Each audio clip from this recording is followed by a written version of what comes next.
It's only one little piece of paper. I've never taken anything else before. You really should come with a supply of cheese to match your vintage wine.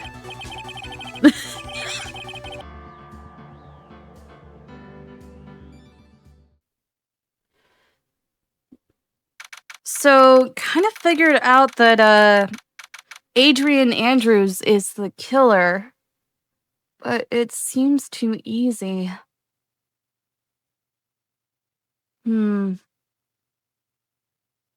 It literally almost seems like that the so-called killer that framed the Nickel Samurai is...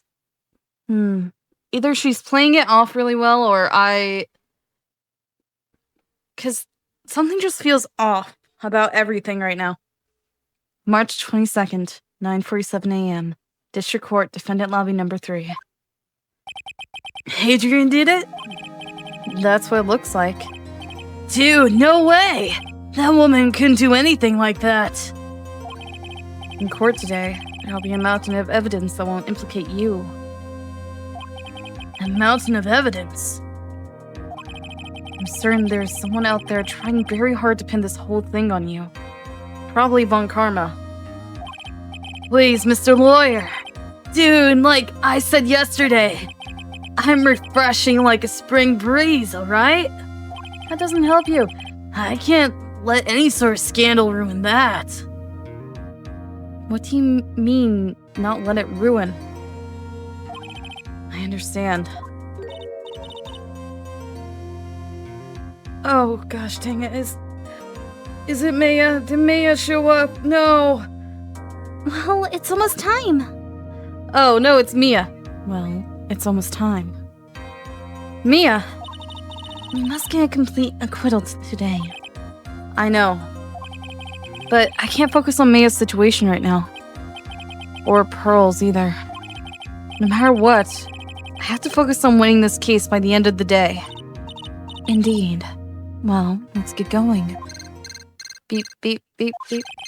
It's him. This is Wright. Good morning. This is it, Mr. Attorney. The day of the trial. Maya. She's unharmed, right? Well, when I checked on her earlier this morning, she seemed a bit, how shall we say, tired. Don't worry. People don't die that easily. Besides, what you really should be concentrating on is winning today's trial. My fate as well as yours. You must win today's trial. Which is why I sent you a little present this morning. Is it her fingers? Present? What in the world would you want to give me?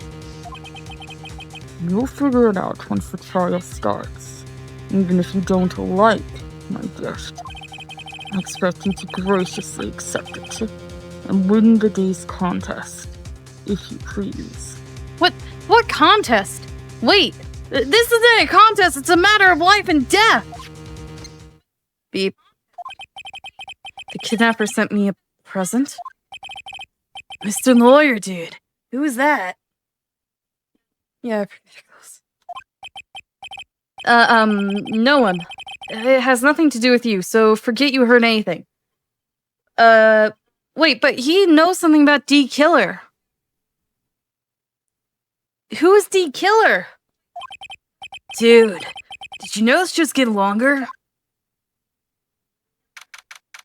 March 22nd, 10 a.m., District Court, courtroom number 3. Where's Von Karma? Court is now in session for the trial of Matt on guard. Are the prosecution and defense ready? The defense is ready, Your Honor. Where's Von Karma? Where'd she go? I say, Mr. Wright, what happened to Miss Von Karma? I have no clue. Maybe she whipped herself to death? I don't know, Your Honor. Why are you getting mad at me? Your Honor, please be quiet, bailiff. Court is in session.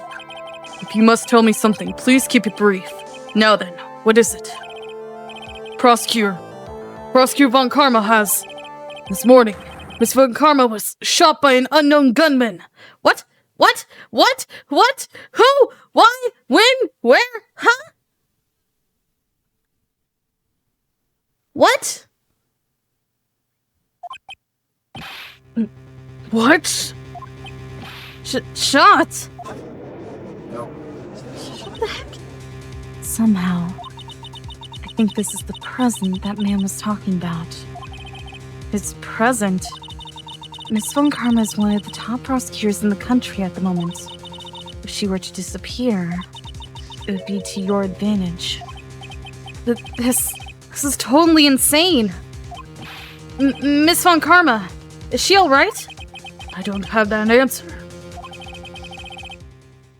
She's alive and in stable condition. That's good. Phew. You're... I thought he'd show up. Edgeworth, why are you in the witness stand? Take your prosecutor seat, vampire boy! Your Honor, due to the circumstances, Miss Franziska Von Karma cannot appear in court today. I, Miles Edgeworth, will be taking her place. The prosecution is ready. Naturally.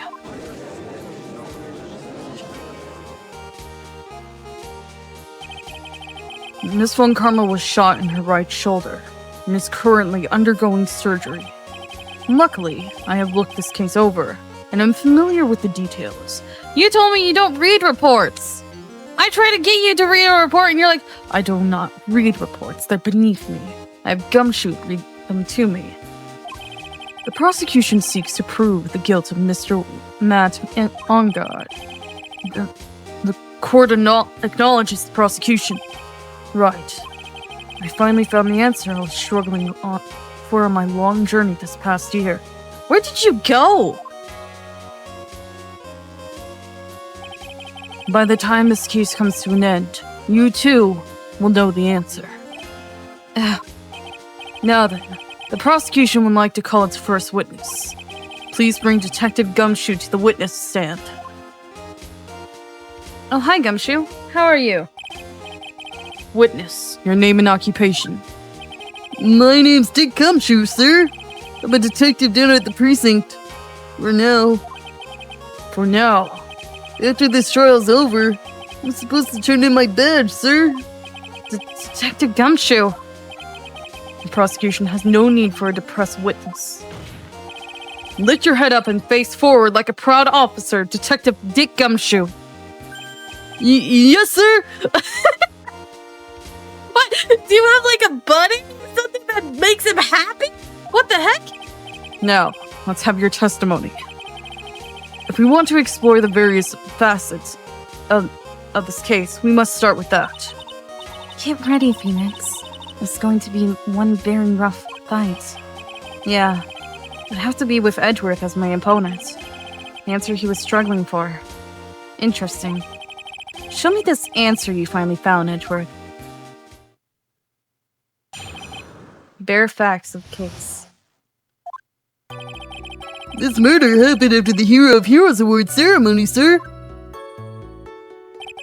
The victim, Juan Correa, was found dead in his hotel room. After looking into the cause of death, we believe he was definitely murdered, sir. At first, we thought there was something suspicious about the empty guitar case. However, we later found out the guitar case had nothing to do with the murder. I don't think that's true. After the award ceremony ended, the victim was alone in his room? Yes, sir.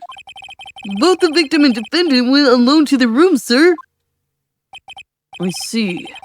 Mr. Wright, you may begin your cross-examination. Edgeworth, are you gonna be mad at me? Bare facts of the case. This murder happened after the Hero of Heroes Award ceremony, sir. Hold it! Would you please give us a brief timeline of what happened after the ceremony? Okay, pal. The ceremony started at 6 p.m. It ended around 8 p.m., and then there was a short break. A special post-ceremony show was supposed to start in the lobby 30 minutes later. And that's when the victim's body was found, correct? Which is to say, The murder occurred during that 30-minute break period. Please continue with your testimony, Detective. The victim, Juan Corrida, was found dead in his hotel room. Having an all-male cast is difficult for me. The person who discovered the victim's body was Adrian Andrews, correct? Yeah, Who is this Adrian Andrews you're talking about? she's the defendant, Matt Ongard's manager. She's a really pretty lady, sir. Ah, so she's a pretty lady. I wonder if she will grace us with her presence. When the post-ceremony show was about to start, she went to get Mr. Ongard. After visiting his room, she next went to the victim's room to get him for the show, sir. I see. And that's when he found the victim's body. After looking into the cause of death, they believe he was definitely murdered, sir. The cause of death. Wasn't that because Mr. Corrida was stabbed in the chest? Only a careless amateur would believe something so brainless as that, pal. Take a good look. Take a good, hard look at the crime photo. Now, a real pro's attention would be drawn here to this bandana. What? Bandana. His bandana, sir. That's the thing wrapped tightly around his neck, sir. Ah, yes, I see. His banana-scented bandana. I wouldn't mind having a banana-scented tie myself. Then what about the knife? We're just ignoring the fact that the judge is on like a totally different thing going on. It seems to have been stuck in the victim's chest on purpose after his death. You have a crafty murderer on our hands here. Wait, so he was strangled? Then he was stabbed?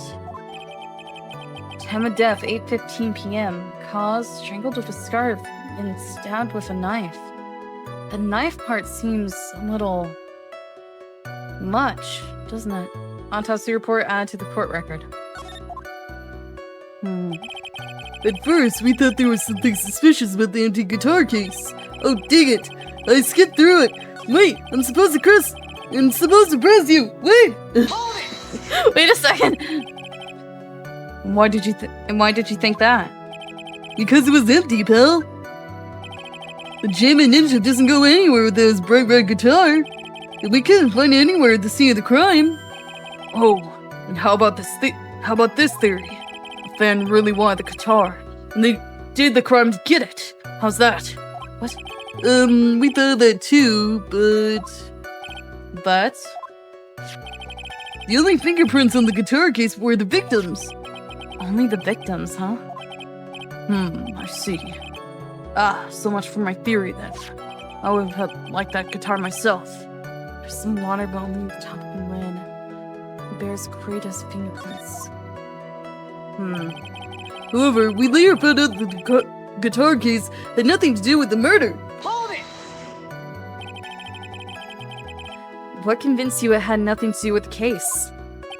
The guitar wasn't at the Gateway Hotel that night. Well then, where was it?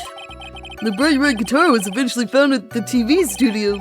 The victim, Juan Gordia, had apparently only taken the case with him, sir. So you mean he forgot to put the guitar inside the case? Yes, sir. Even when he was on stage for the ceremony, he didn't have his guitar.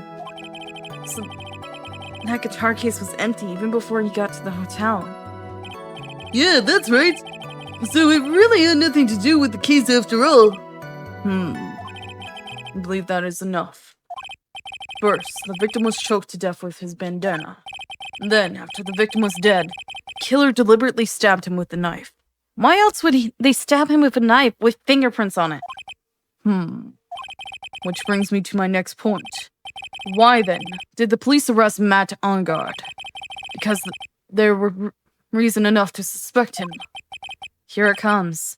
Looks like retrospect in full swing. Very well. Detective Gumshoe, please testify about this matter. Yes, sir.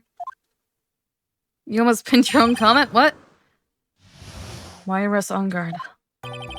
Matt Ongard and Juan Cordia were huge rivals with each other. they each thought the other guy was in his way. That's proof enough in my book. As for evidence, there's the gem and ninja's button. It was ripped off of the ninja costume and was found in Mr. Ungard's hakama. Is there any blood on the hakama? The defendant's fingerprints are also all over the knife. The defendant bought the knife for the crime, which makes this a premeditated murder. What? No! The knife was... What? Where did you get the assumption that he bought it for the crime? It was part of... It's hotel cutlery! It's the hotel! Oh, okay. So the defendant's fingerprints were found on the knife used in the stabbing. It's the cutlery from the hotel, man! What are you talking about? He bought it for this purpose. It was sort of sticky on the handle, so the fingerprints came out pretty clearly, sir. Knife added to the court record. Bears the victim's blood and on-guard's fingerprints. In the grip, Gatewater is engraved. And there's this button. It was found in the defendant's clothes, was it? And is this button also covered in blood? Yes, and we know what the blood on it is the victim's blood, sir. What? Jim Ninja's button added to the court record was ripped from his costume and is covered in Korida's blood, found in on-guard's hakama. All this points very clearly to the defendant, doesn't it? Yes, it most certainly does, Your Honor. Ready to give it in yet, right? I'll find the hole in your argument somehow. You can press as hard as you like. Just hurry up with your usual pointless questions. Grr. Usual pointless, huh? Well then how come you haven't won a single case against me? Why rest on guard? Hold it! But in the terms of popularity, Mr. On Guard won, did he not? Yeah, but you know what's ironic, pal? Juan Corriada was always one step behind Mr. Ungard in everything. This year it seemed like he'd finally caught up, ready for the big final showdown. But Mr. Corriada lost the Grand Prix in the end. This is too bad. He must have been pretty downhearted after losing. They each thought the other was in his way. That's more than enough in my book. Wait just 1 second here. Mr. Ongard was being Mr. Corrida in popularity polls. Well, yeah, I guess, but... Which means that in the defendant's eyes, the victim was not a rival at all. Which means he had no motive to kill at all. Yes, I quite agree. Well, Detective? It's not, well... I guess if you put it that way, then yeah, the defendant would have had no motive. Detective, I'm beginning to see why you were fired. Eh? No! Not you too, Mr. Edgeworth, sir! That's... I look forward to your pension negotiations. No! Now, Detective. Let's continue with the testimony. No! My poor pension too! Detective, if you value your money, I suggest you proceed. I don't think you can be doing this! This dude is literally starving himself! He has gone down 3 notches in his belt! You are starving this man just because he's not that good at his job. If that's the case, you should have fired him a long time ago, not just continuously pay him less and less to the point where he's in poverty. Yes, sir. We can talk about my pension later, sir. What about what I was saying? Hello? Anyone? As for evidence, there's the gem and ninja's button. Do you have any proof that button belonged to the victim? Huh? What do you mean, pal? Let me put it this way. I'm asking you if you have any evidence to back up your claim that this button was ripped off of Gem and Ninja's costume. Huh? But can you tell by just looking at it? And the victim's blood is on it. Anyone could have smeared that blood on there afterward. Mr. Edgeworth, help me! Sir! Alright, I knew it had to be this piece of evidence. Now to reel this one in. It's not this piece of evidence. Thread. Huh? The button was attached to the costume by thread, obviously. And that thread snapped when the button was torn off. If you match up the ends of the threads on the costume with the thread on the button. Yeah, it's totally fine. It's a perfect match. Yeah, that's it! They're a perfect match, pal! Eric, that's Edgeworth for you. Never misses a beat. Never misses a beat. It was ripped off of the ninja costume and was found in Mr. Unguard's Hakama. When was this button found? Pretty soon after the body was found. We rounded up everyone who knew Mr. Kurita. And then we did a search on them all. That's where we found the button. So it was almost immediately after the murder. The police didn't have the free time to lollygag and play tricks, unlike some people. Hey, what's he trying to say about me here? When have I lollygagged and played tricks? The defendant's fingerprints were also all over the knife. How are the fingerprints arranged on the knife? Huh? What do you mean, pal? By examining fingerprints, you can determine how the defendant held the knife. For example, did he hold it normally or overhand? Oh, is that what you meant? Well, we didn't actually think of that. I can't believe the bumbling in this department. Hopeless. Were you paying attention to the testimony, Wright? The defendant's fingerprints were all over the knife. There is no way to determine how the knife was held at the moment of the murder. So is the defendant the owner of this knife then? No, he's not the owner. The defendant bought the knife for the crime, which makes this a premeditated murder.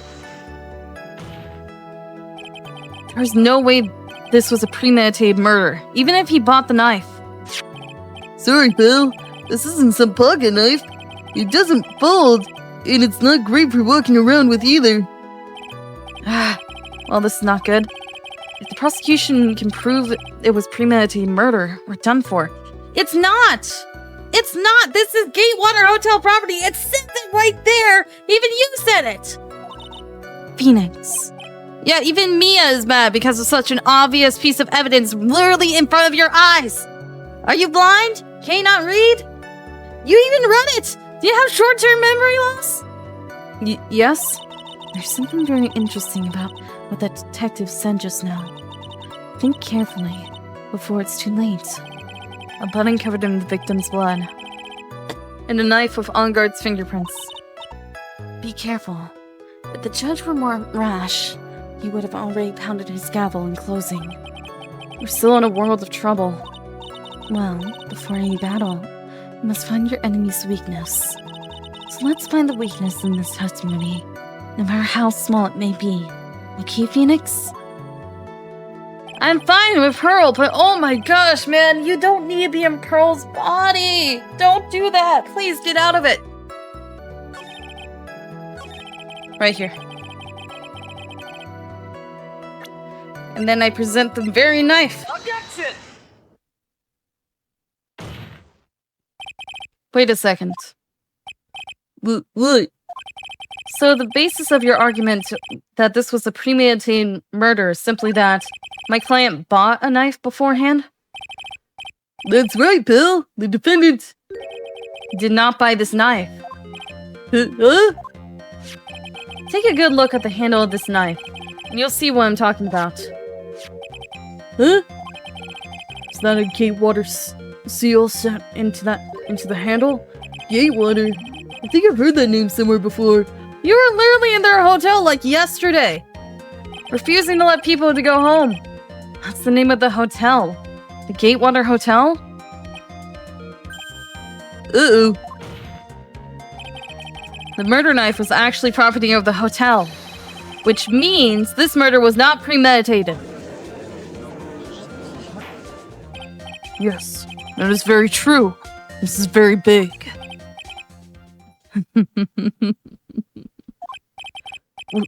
What is it, Miss Edgeworth?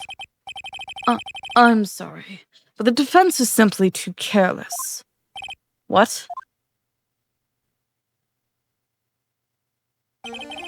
I think whether the crime was premeditated or not has already been determined. How so? I admit this knife is hotel property. There is no one certainly on the police force that is dumb enough not to realize this. But I didn't know.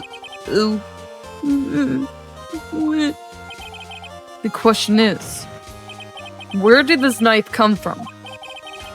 Why, that's obvious. It came from the victim, Mr. Corrida's room. Sorry, Your Honor, but that is incorrect. Blinded by the teddy bears. Ow! The victim ate a last meal before he was murdered. With that being the case, I would like to draw the court's attention to what is on top of the table.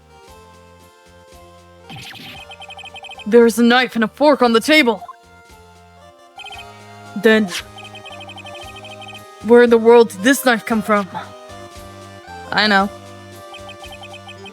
If it pleases the court, I would like for us to recall the room of the defendant, Mr. Matt Ongard. Especially what was on top of his table.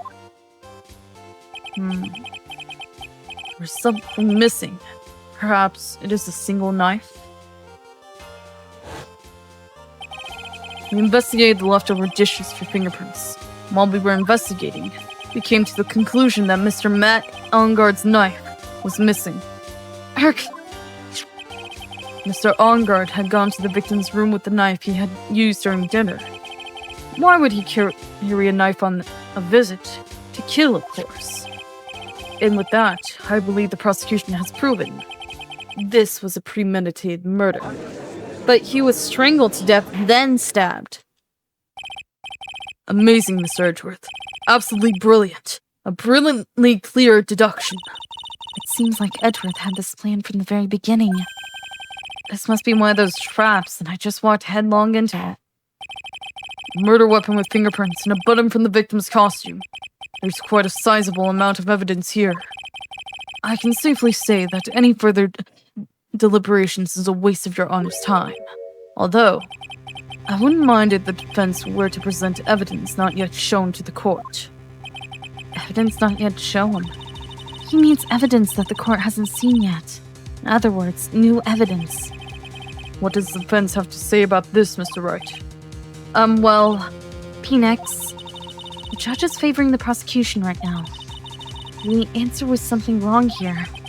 That gavel of his will be ringing out to the sound of our defeat. I'm saving.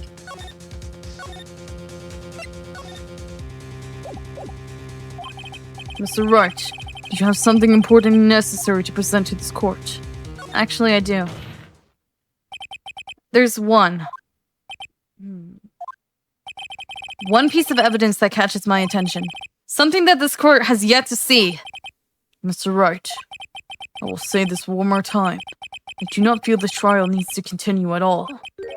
However, I'm giving you one chance, and only one. What the judge is saying, Wright, is don't try pulling one of your usual bluffs here.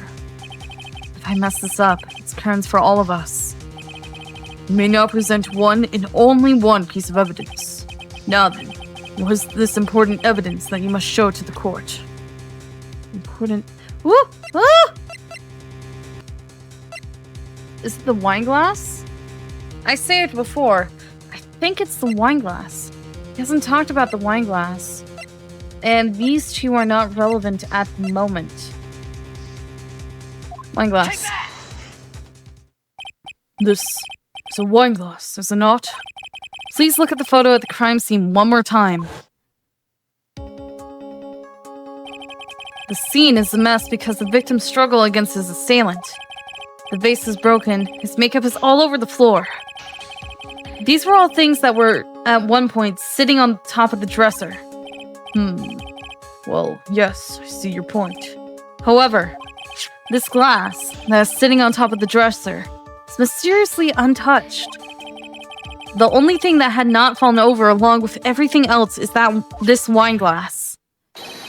This piece of evidence is more than strange enough to warrant further consideration.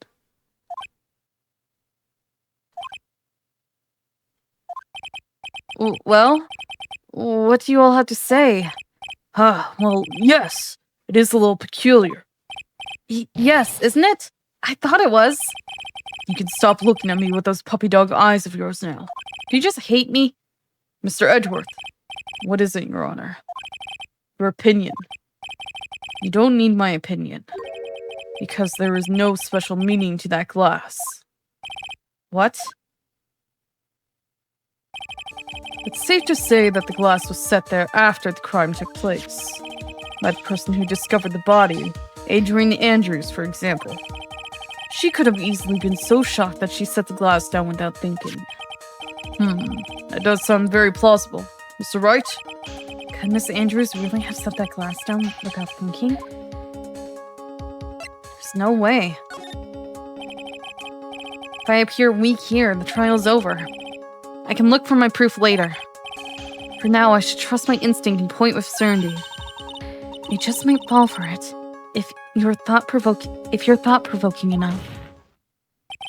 The defense would like to challenge the prosecution's theory.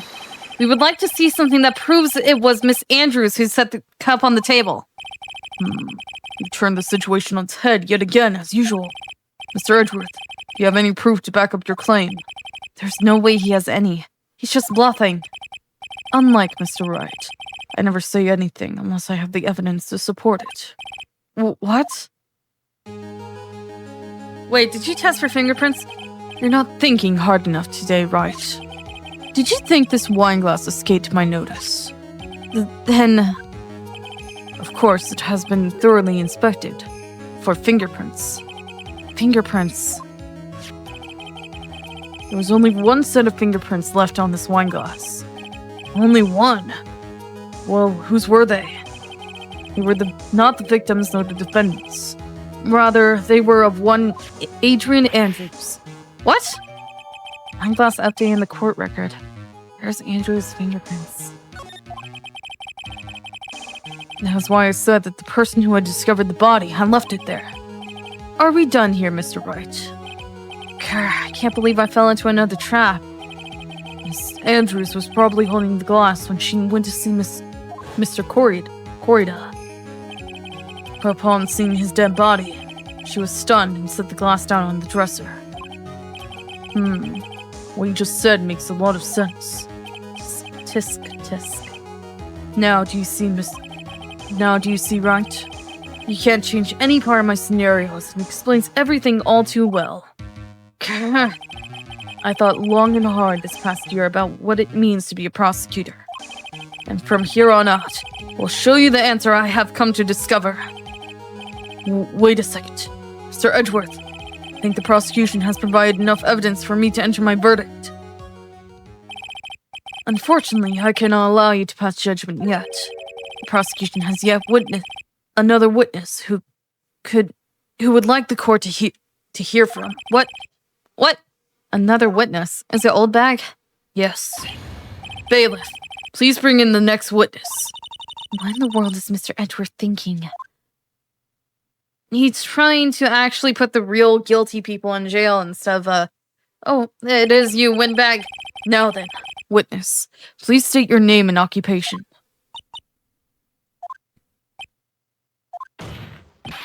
Witness, your name and occupation, please. Rat-tat-tat-tat-tat-tat-tat.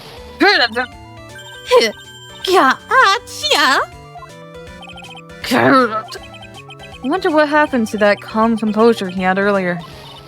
Oh, wait, I'm giving her Lotta's voice. What? What was your voice? Oh, Edgy boy.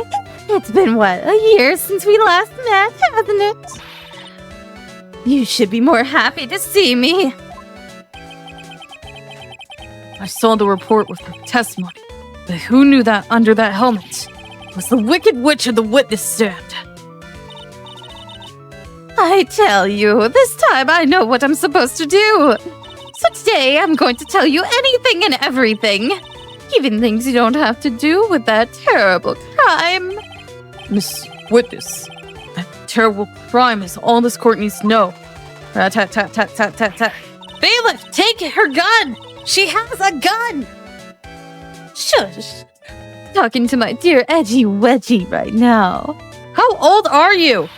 Don't interrupt us, Gramps. You're about as old or older than him. Yes, madam. No, please, by all means, interrupt her. Please. Anyway, witness, your testimony, please. It's true what they say. The youth are hot-headed nowadays. Not that I mind at all, edgy. Now then, what should I start with? The witness was on security detail at the hotel on the night of the murder. Is this correct, Miss Oldbag? It was a great job being able to see my dearie Juan. It was almost too much for my little heart to handle. You mean you're a fan of the victim? Look, everyone is crazy over the on guard, saying he's cute in a fresh way or something. But not me. I wouldn't say anything so silly. After all, I have no interest in a little child like him.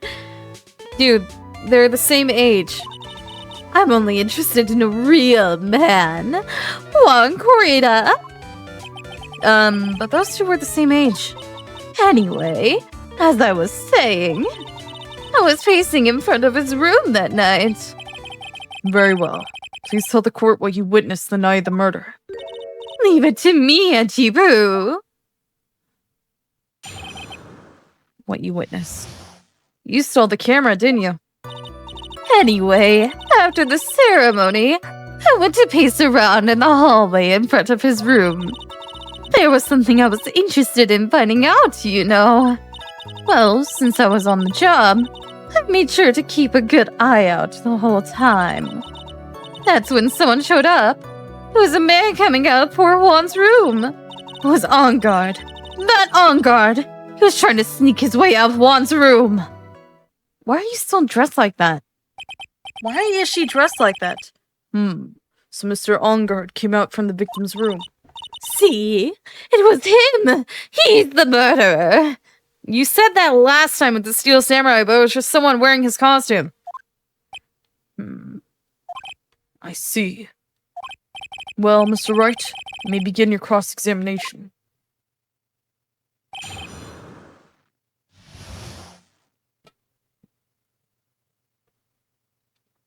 What you witnessed. Anyway, after the ceremony, I went to pace around the hallway in front of his room. Hold it! Were you being a stalker? Miss Oldbag, what was your post on that night? The lobby. I was supposed to help set up the stage for that trifling show, but I refused to help. I'll have you know, I was for the lead-headed samurai show. I even took out a few of the nails. Maybe it was a good thing the show didn't go on. Besides, that manager with the glasses seemed to be working hard at it without me. So I thought I'd take a break and spread my wings a little. Manager with the glasses? And that's when you went to hang around the victim's door? Hold it! Something you were interested in? And just what was that? It's not some little thing I can just go around telling everyone, you know. It's top secret between me and Juan. And Edgy Poo, of course. You're married, lady! Mr. Edgeworth, what is this thing she was interested in? I have no idea. I despise gossip, Your Honor. Gossip. But should it prove relevant, we can always have it appended to our testimony later. It looks like we should enforce it right now. Did the witness stay in the vicinity of the victim's door the entire time? Well, since I was on the job, I made sure to keep a good eye out the whole time. Oh, would you tell us the number of people who went in and out of Mr. Corrida's room? I have no idea. I wasn't born so I could count things for those who didn't pay attention in class. That's why ever since I turned 20, I quit keeping track of how old I really am. Of course you did. Yes, well, that would explain why your age was not included in the report. In any case, the witness then saw someone, correct? Just because you stop counting your age doesn't mean that you don't age. That's when someone showed up. It was a man coming out of poor Juan's room. Who in the world was that? I'm not allowed to say. That sort of information has to be carefully guarded from the masses, Sonny. That man that came out of Juan's room. He was... Yes, he was. I'm too scared. I can't say his name out loud. Oh, what I wouldn't give to have Francisca's whip right about now. Well, I guess I can tell you since he was such a bad boy anyway. It was On Guard! Matt On Guard! He was trying to sneak his way out of Juan's room. You saw my client? Are you sure about that? You say. Really? Annoying brat. When I say I saw someone, I saw that person. That's what you said last time. Why do I get a sense of deja vu? Exactly. Maybe to avoid a repeat of last year, I should delve into this a bit further. The person's face. Please tell the core about the man's face in more detail. You don't need me to tell you about his face. That soft, gentle look in his eyes and his effeminate lips. His right eye covered by his silky hair, his sparkling, shiny teeth. His teeth were shining? Well, he was shining all around in this week's pinup poster, dearie. This week's pinup. Why do you... I don't care how he looks in this week's issue. Please stay with what you saw that night. What? On Guard's face is the same no matter where it is. You know, you young whippersnapper. So, Mr. Wright, is this testimony just now important or relevant in any way? That part wasn't important. It's very important. Of course it was important, Your Honor. Objection! Then perhaps you would like to point out what part of the testimony was important. You don't really have to put it that way to get me to say. Mr. Wright, there's something much more valuable than a person's pride, and that is time. Please don't waste this court's precious time with worthless questions. Yes, Your Honor. I think I just wasted his good favor. She may not remember things or be mistaken here and there, but I don't think she's lying. That's bad for us. Really bad. But that's how the human mind is. It also has the tendency to jump off topic. She's strayed onto a few interesting side topics this time too, hasn't she? But that's what makes her a sweet old lady, right? That's because you're not the one who has to question her. I gotta go through her dialogue. Hold it! I had to ask about her clothes. About his clothes, maybe. Person's clothes. Please, tell the court about the man's clothes in more detail. What a troublesome man you are. Really as if something like that matters.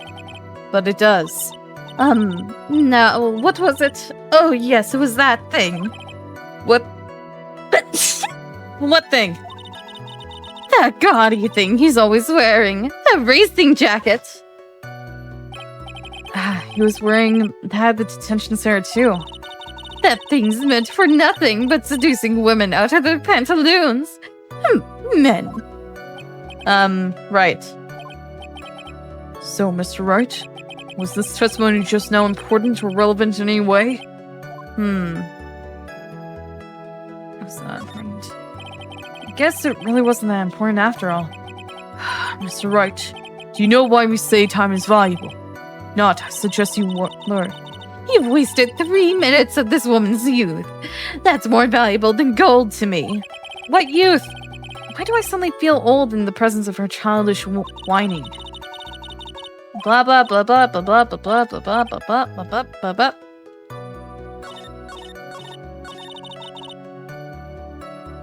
Hold it! I feel like one of these lead to something.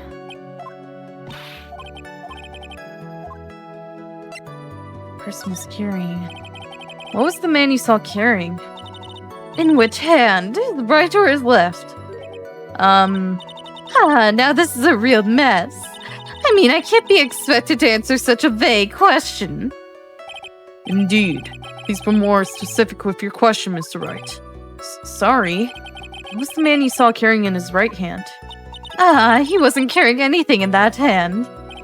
Then how about his left? Empty. What?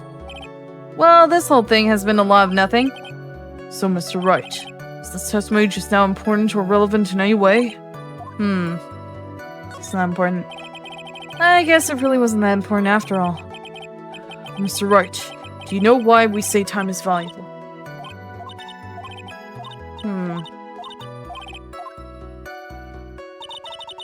Actually, he didn't change out of his costume, did he? Because he was gonna do the post-show, so... Wait a second. Okay, I know. And I also know that I can present evidence at a different point of her testimony, but still... I know that there's something in here. Person's clothes.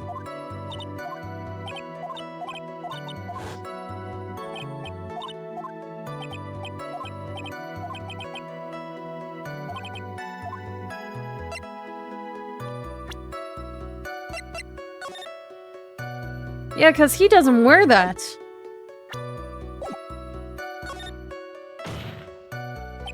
Of course it was important, Your Honor. Objection! Then perhaps you would like to point out what part of the testimony was important. Don't you see it, Edgeworth? Your Honor, I request what the witness said about the jacket be appended to her testimony.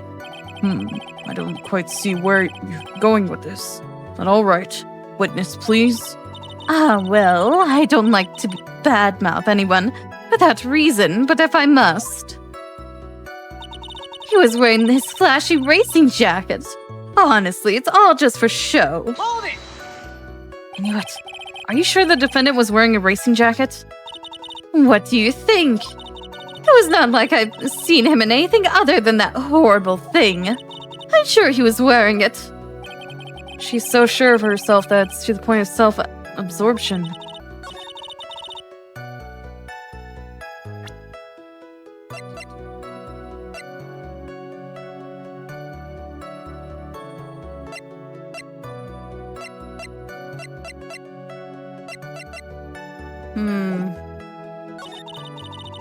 For now, let's...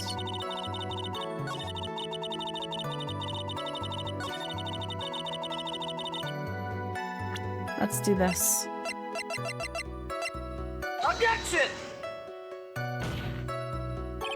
Your Honor, that statement contradicts... dang it!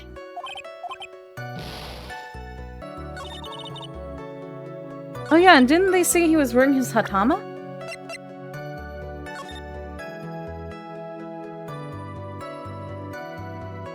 Yeah, I wouldn't be very comfortable wearing his hatama with his, It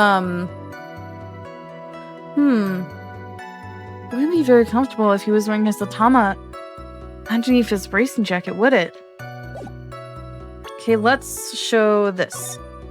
No, don't do that. Objection! Your Honor, that statement, dang it doesn't count! How's it not? What the frick? I know it's gotta do something with that, but I need evidence to prove it. About this. Objection! Your Honor, that statement contradicts this. Dang!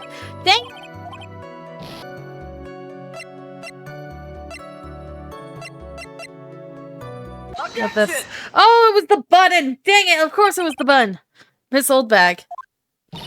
What? Don't say my name for no reason. Do you know what this is? It's a button number 2 of Jim and Ninja's costume. How do you know that? Now I know she's an obsessed fan. She identified it in a single glance. Give it here! Give it here! If you don't give it to me, I'll punish you with this. Bailiff! Wow. She really is a die-hard fan to want a button covered in blood. Bailiff! Take her toy gun! Why didn't you take anyone's weapons or annoying objects away? You only attempted to take the camera from a kid, and that was it! This button was discovered on Mr. Ongard's body during a full-body search. See? This button proves beyond a shadow of a doubt it was that rascal on guard. It was caught up in the pleats of his nickel samurai hakama pants. See? An on guard is the nickel samurai. Witness. Now, it may just be me, and I do have an active imagination. But just now, didn't you say that the defendant, Matt Ongard, was wearing his usual racing jacket? Can I smash your Mysterio helmet? I'm so sorry. Sorry that you judge people based on what they wear. If I wore the trendiest dress, but instead I have to put up this outfit. It's hideous, right? I got a tape recorder stuck, and it's heavy. It's so heavy. I wish dreams alive for all the kids out there. Understand? Now take a look at the mirror. Your clothes, documentary on curling. You should tip on shampoo. Shampoo? Why? Shampoo? What? I am very confused. Now hold your tongues still there for 1 second. So what you saw in actuality is not Mr. Ongard, the man, but Mr. Ongard, the Nickel Samurai? But when you think about it, they're really one and the same anyway. That's the same thing you said about the Steel Samurai. Miss Oldbag, this is a very important point we're talking about. Edgy Poo, do you think so too? Well, it might be something worth considering. Just say it's important and agree with me for a change. Witness, think carefully and try to remember as much as you can before you testify.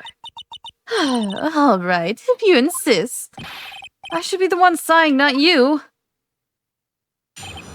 Who I saw. On guard. Yes, now I remember. The Nickel Samurai, that's right, it was the Nickel Samurai that I saw. Yes, it would have been convenient for him to wear his costume during the murder. He had to go to the post-ceremony stage show right after the crime, you know.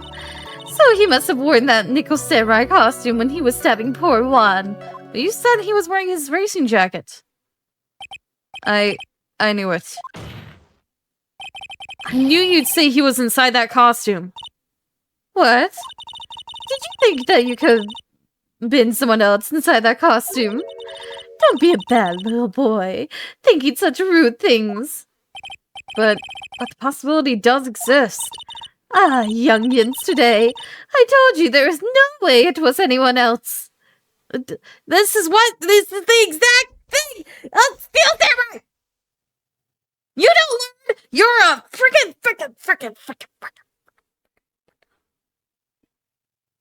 You're annoying. I don't like you, creepy old lady. Just Oldbag's thing of being an annoying old lady? How do you know that? Because I said so. And what I say is the truth. But you just said he was wearing his jacket. At least she's just as delightful a witness as she was a year ago. Mr. Wright, you may cross-examine the witness. I don't want to. She annoys and frustrates me because it's basically repeating the same thing as the last one with the Steel Samurai.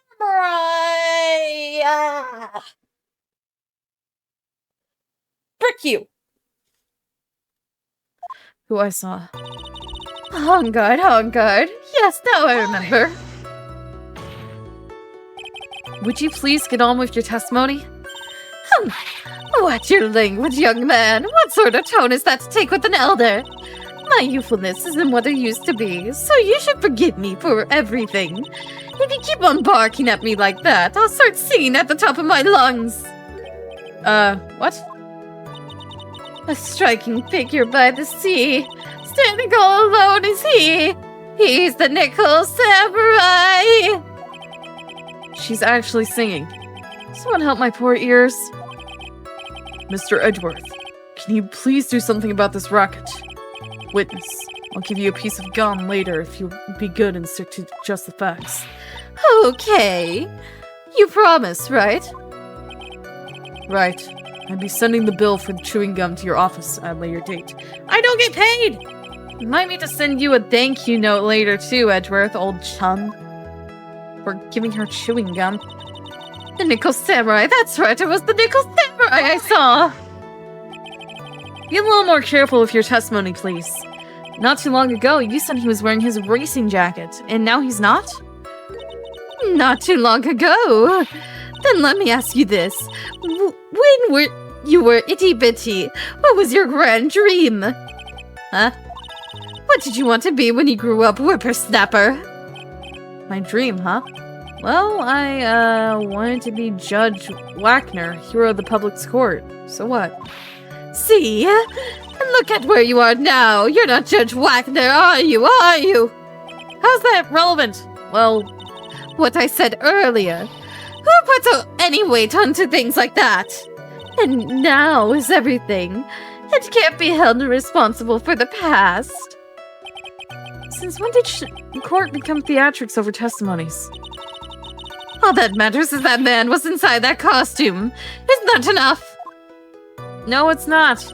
You should retire. What? Oh, I got an achievement. Judge Wagner. What the frick? Hold it! And why would that be? That way, no one can see his face, of course. But there's still no advantage for him that I can see. In fact, you would think that the costume would make him stand out all the more.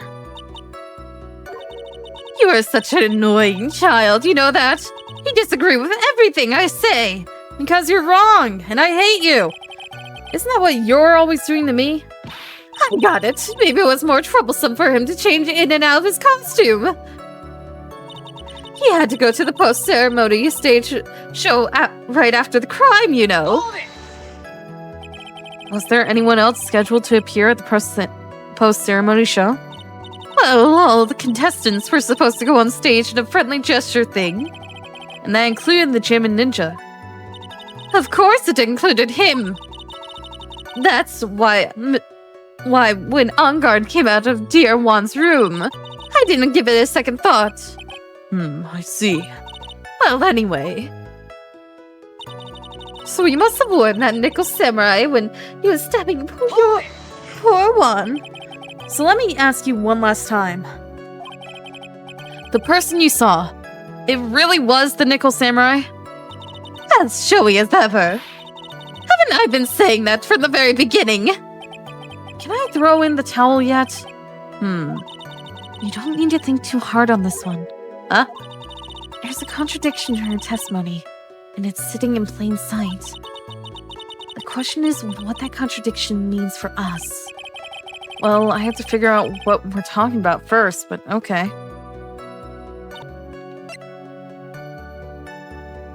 Objection! The witness's statement is clearly faulty, Your Honor. I'm sorry, but I cannot see anything false. Dang it. Yep, penalize me. Go ahead. Have fun. Dang it. Ah! Dang it! Yeah, guilty. Yeah.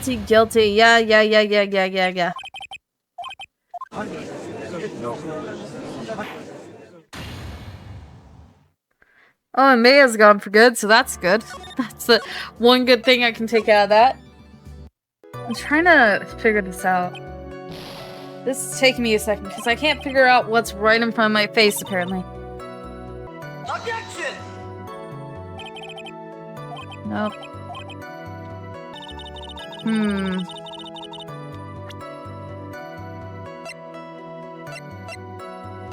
trying to figure... I don't understand. I feel like I'm missing something, like something major.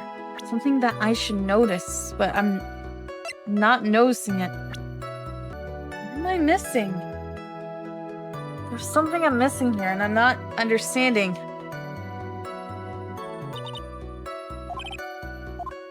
But what is the contradiction? I can't find it.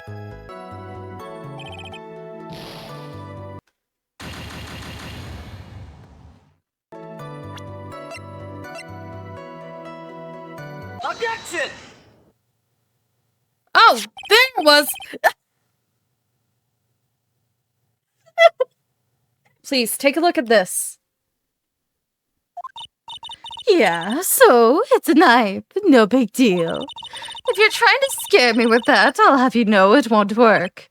No, that's not my intention at all. I was the knife that was used in the murder, correct? No comment. Your Honor, did you know why this piece of evidence is important to this case? You don't even have to ask. It's because the defendant's fingerprints are on it. Is that what you're driving at? That's exactly what I'm driving at. What are you driving at? Whose car are we driving? It's yours, and we're going to be driving at your house. Mr. Ongard was really in the Nickel Samurai costume at the time of the murder. Then it's impossible for his fingerprints to have been left on this knife. Actually, he would have wiped all previous fingerprints on this knife right off. Oh, that's right. Nickel Samurai wears gloves, doesn't he? Objection! He probably took his gloves off before he began the stabbing. Objection! And why would he do something like that? To leave his prints on the murder weapon? There is no way he would do something like that. However, there is one possibility. And let's hear your possibility. It's very simple. The defendant went to the victim's room while in costume as the Nickel Samurai. And at that time, the defendant held no intent to murder. He was probably just going to relax and talk with the victim about the stage show. Then why did he bring the knife? Which is why he took his gloves off. But the murder still did take place. It is well known that there was bad blood between the defendant and the victim. Yes. I've heard that before. Well, Mr. Wright, what do you have to say about Mr. Edgeworth's theory? So let me get this straight. Edgeworth's theory goes like this. When the defendant went to the victim's room, he had no intention of killing him. Now, up to this point, are there any problems with his theory? Yeah, there is a contradiction. This theory contradicts something in an earlier testimony. What are you babbling about? Now, for argument's sake, let's suppose Mr. Ongard was the killer. If that's the case, I think it's impossible for the killer to have gone to the victim's room without intent.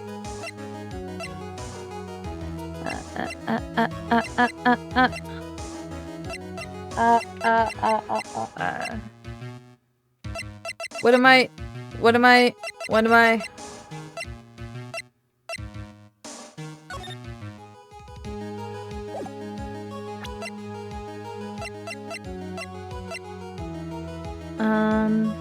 Take that! This knife. This was used by Mr. Ongard at dinner. Yes, we did establish that. Which means that if my client was, in fact, the killer, when he brought this knife with him, then he brought this knife with him when he went to visit Mr. Cordia, I suppose. However, you just said it yourself. At that time, the defendant held no intent to murder. If that were true, then why would he bring a knife? He wouldn't, would he? You're giving me an easy out, aren't you? Which means, Mr. Edgeworth, your theory was flawed from supposition one? Supposition one. And one more thing.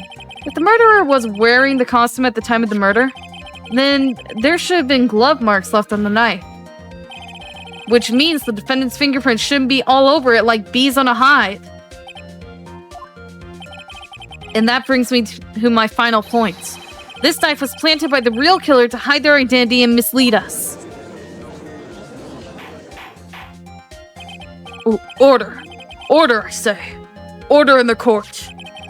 Was this knife really planted by the killer?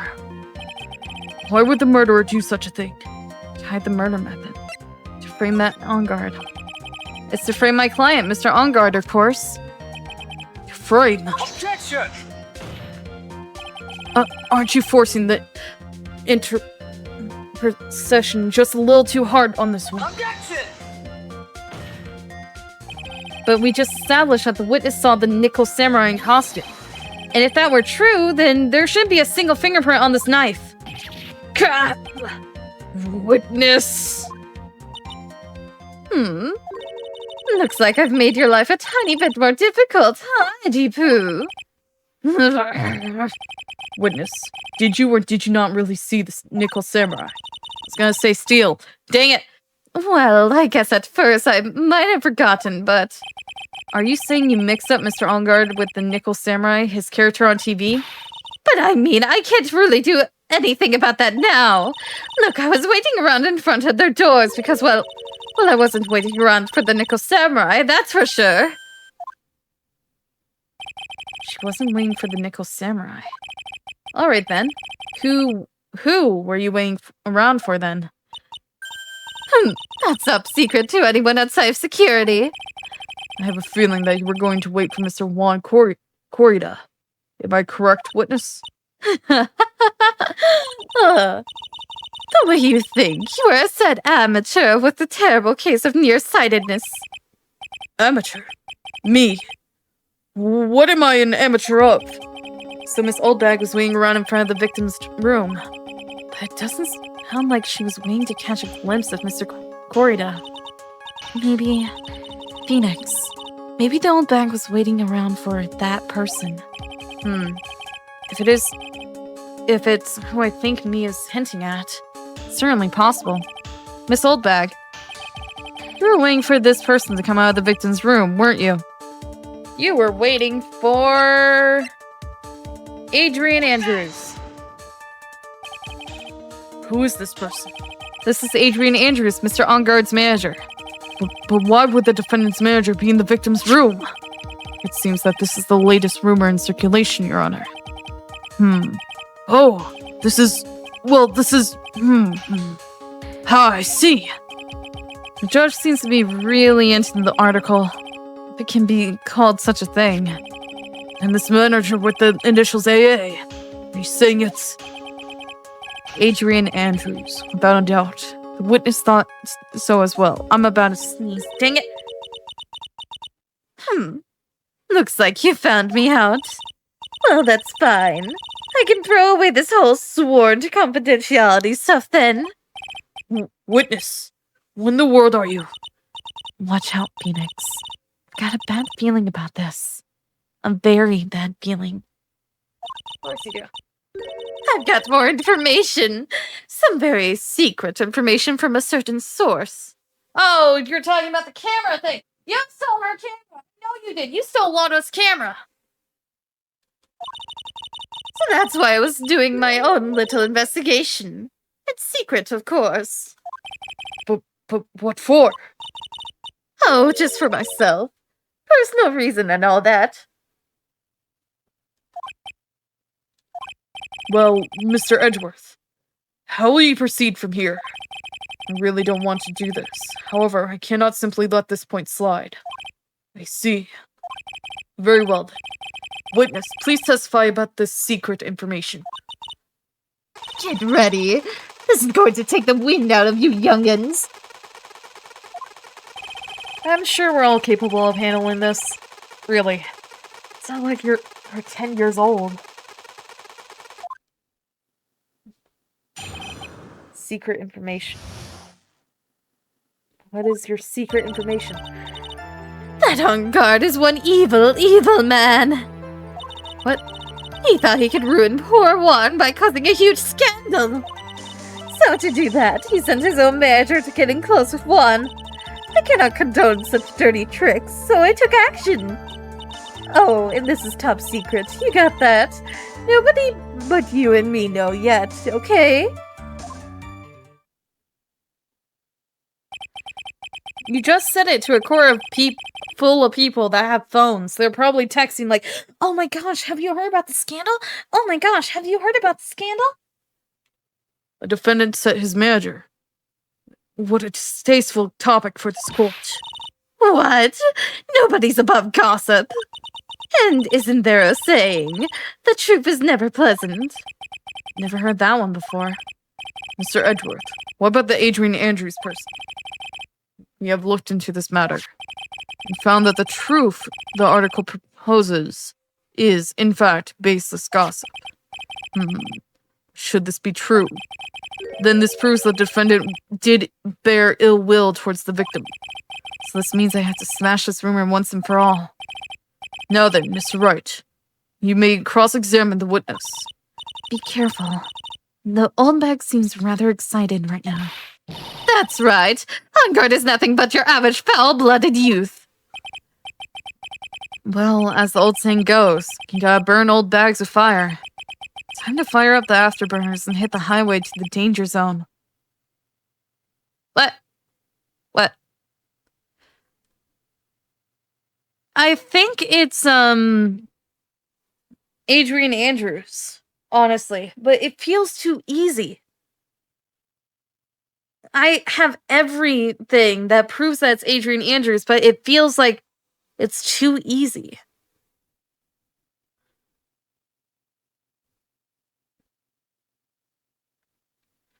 I mean, I can even show you what I have to prove that it's her. I mean, the fact that she herself had said that she wasn't doing it because of the scandal. She was doing it, if she was doing it, she would be doing it for someone else. And it was for her mentor, who had committed suicide, who was the manager of John Corrida. And he apparently, allegedly, hid her suicide note. And Adrian Andrews was very attached to her mentor. So when her mentor died, she attempted it herself, but she didn't follow through. So, it seems like that makes sense because she's the one that set up the conference. She's the one with the actual motive because her mentor died because she's blaming Juan Cordia, especially since he's hiding her suicide note. And she blames him. And it would make sense if she killed him. At the same time, there's something that doesn't feel right. Like that weird seashell card. It showed up with her, and then all of a sudden it's with Maya. I'm confused. Like, really confused. And I have no clue what is going on with that. Secret information. That Ungard is one evil, evil man. You can't say something like that without proof. That's just slander. But it's true. That woman was getting intimate with poor Juan. Look, it says so right here, doesn't it? Manager to the stars, Miss A.A. But the name of the magazine that came from this is Gossipland. What? Are you saying that gossip is all just a pack of lies? Usually it is. What do you know? I suppose next you'll swear to me that the news is 100% truth. Well, honestly, Sonny, you can't discriminate between the news and gossip. Well, gossip is just rumors. I mean, I can say, Yogama's secretly a dog. He's not really a llama. And then that would become a rumor and gossip. That doesn't make it true, now does it? What if someone was putting it around that you... I was gonna go really mean, I'm gonna stop now. Yes, discrimination is bad, Mr. Wright. Discriminate? When did I do anything like that? Anyway, Ungard will never get me to say touche. He thought he could ruin poor Juan by causing a huge scandal. A scandal? What do you mean by that? You're a dim-witted one, aren't you? I can't believe you don't know what a scandal is. I know what a scandal is, but I'm confused of what you're talking about. Honestly, what are they teaching kids in middle school these days? Math. And actually important stuff over gossip. No. I wasn't asking about the word scandal means. Even I know that much. Well, that Ungard thought he could own a monopoly on popularity. Wait, I just realized too. Middle school? So you think I didn't even graduate high school or went to freaking college? Real life, I haven't gone to college because it's so freaking expensive. Not to mention I don't have time for it. But still. You can't have a monopoly on popularity either. So to do that, he sent his own manager to get in close with Juan. You don't have any proof that Mr. Ungard did any such thing. You must be suffering from shock. The shock of hearing the truth. And now since you're in so much shock, you can't do anything right. You're right. I can't do anything.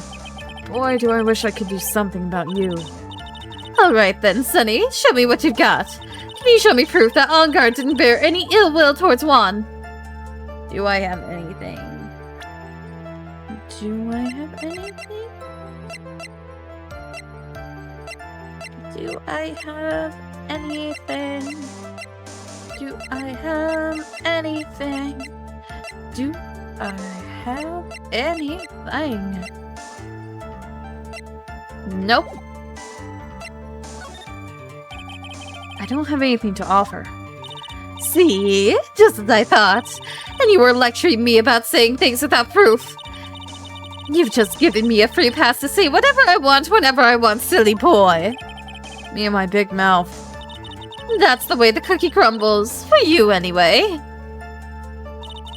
I cannot condone with dirty tricks, so I took action. Hold it! So, what do you mean by I took action? Like I already told you, it was lying in wait close to the crime scene. Once that slimy woman came out of Juan's room, I was going to capture her and teach her a good lesson. Something youngins need. You were going to teach her a good lesson. I was going to make her eat the damaging beams of my ray gun.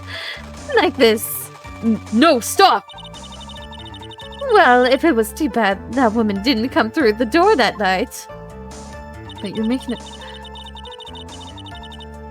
Hold it! Wait. What? I'm a busy woman. Tea time with the kids is over. Secret information that no one else knows yet. If that's true, then how do you know this secret information? Huh?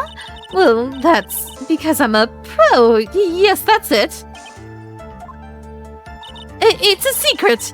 Even you drilled the hole into my brain. You'll never find out. How in the world did that old bat get such a secret piece of information?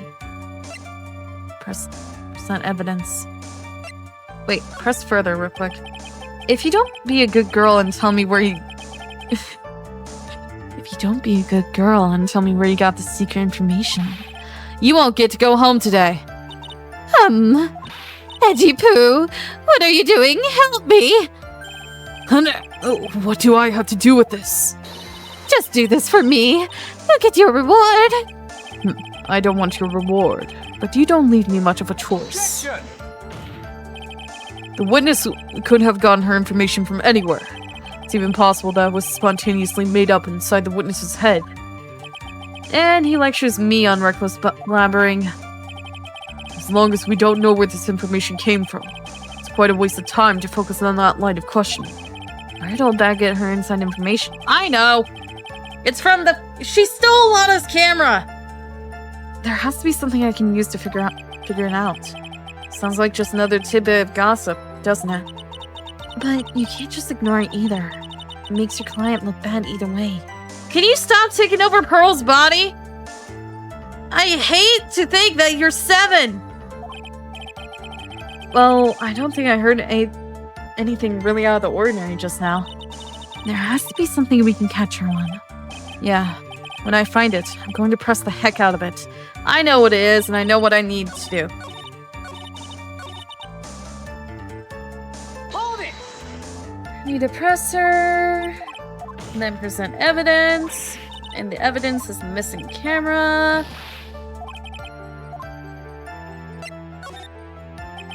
So no one else is supposed to know this secret information, correct? If that's true, then why do you know it, Miss Oldbag? Why are you looking at me like that? Stop that! Witness. I hate to say it, but this is how you came to acquire your secret info, isn't it? Take that! The investigative photographer Lotta Hart. Oh yes, I remember that mischievous girl. She reported that she had lost a certain note she had written to herself. She reported such a thing? On that piece of paper, she had written down some of her impressions about the relationship between the victim and Miss Andrews. What? Outrageous ideas, you say? No. I said impressions. Then everything written on this piece of paper is completely meaningless. Ah, that's it. That's the note.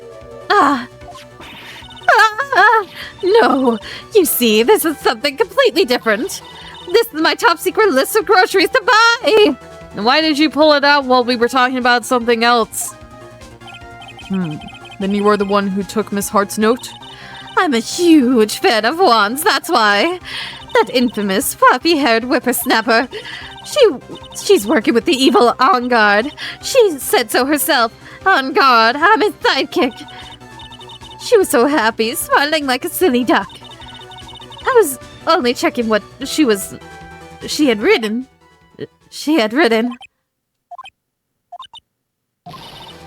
Eddie Pooh! You believe me, don't you? You stole her camera! I was only trying to help out with the angel I am. I don't think angels steal cameras. It's only one little piece of paper. I've never taken anything else before.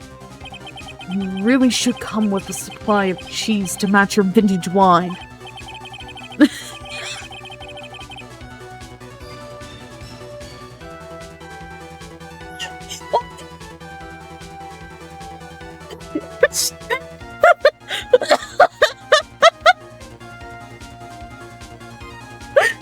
Each new job old man gets, they get a complimentary crate of cheese. She goes to a new job and she's like, Oh, by the way, I've been recommended to do this by my dear Eddie Pooh. And since I'm starting here today, I bring with you this wonderful crate of cheese.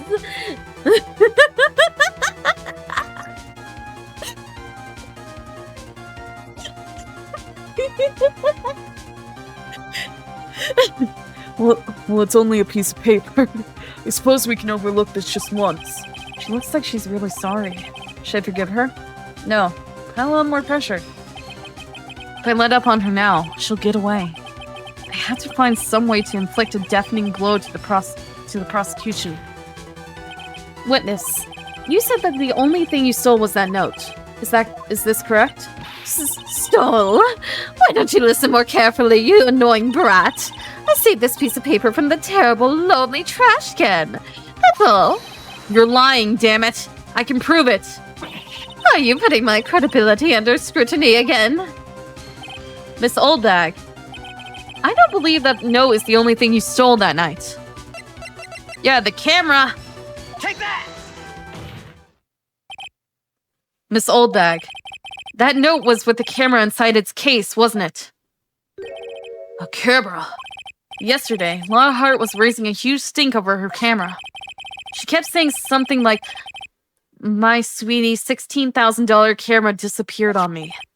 Why, witness! What is it, Gramps? If you have the note, then it's only logical that you have the camera too.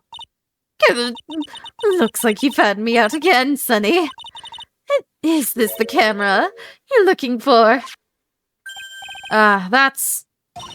What? Even though I look like this, I'm still a person, you know. I still eat meals like you. I fall in love and borrow things from people. I think your definition of borrow is a little off. I saw the woman's business card, and that's when I noticed it said, slime bag celebrity, photographer extraordinaire. Well, when I saw that, I had to know what sort of picture she had taken. I'm a professional security guard. It's my business to know these things. No, it's not! Bailiff, check this camera's photos. Hurry! We must examine them at once. Oh, thank you, Judge, for saying something actually useful and making the bailiff do his job for once! Now, can he take away her blaster? Well, Mr. Edgeworth, what do we have? There is only one photo that seems to be relevant to this case. Please present it to the court.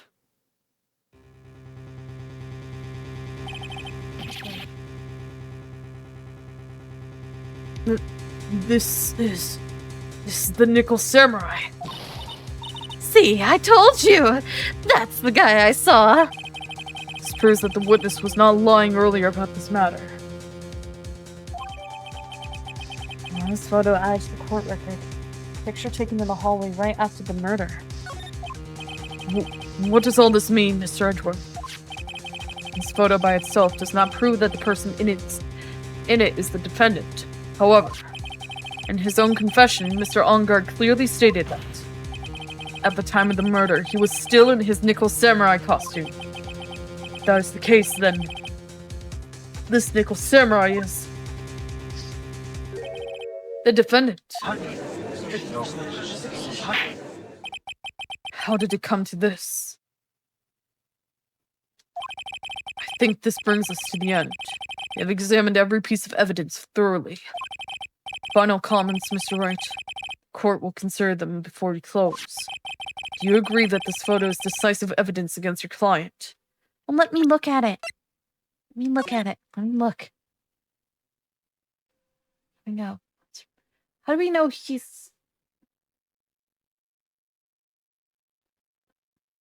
How do we know it's him, though? It's in black and white, and you can't tell. Because there's no blood on him.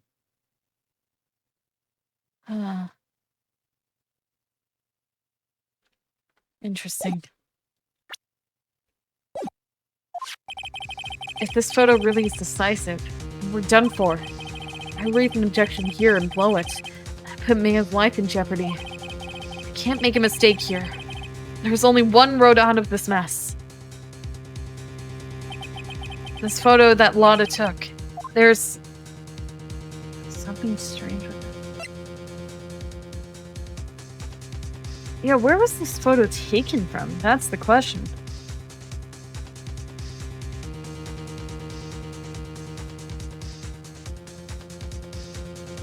Let me look at it closer with words not in the way. There's something wrong. I feel like there's something wrong. There has to be. There's no blood on it. If you really move them there and stream them, why isn't there blood? It's in case why is his fingerprints still on the knife then? Considering that he was wearing gloves then. Is there anything physically different? Not that I can tell.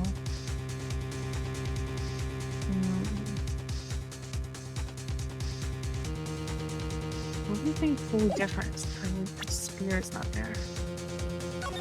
Oh, wait. There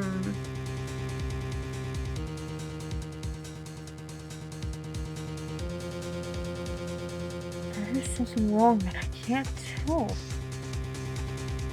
Wait a second. Wait a second. Wait a second! Wait a second! The Hakama! The Hakama pants! The Hakama! Look at the Hakama pants! There is something strange with it! The person is much shorter than the actual killer! The actual killer is much shorter than my client. There's something strange with this photo. I knew this was coming, right? Your thoughts, Mr. Edgeworth? I think we can all agree there is nothing strange with this photo. There is! The Hakama is way too long! There's no way that the defense to debunk this photo, even with a bunker buster. Debunk with a bunker buster. Is that what you're planning to do, Mr. Wright?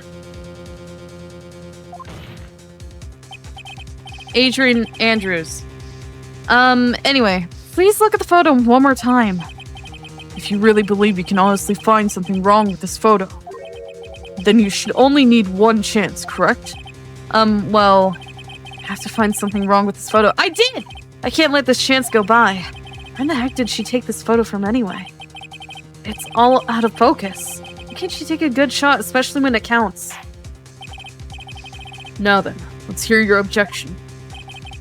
What about this photo is strange? The fact that look at the legs! The legs! Take that!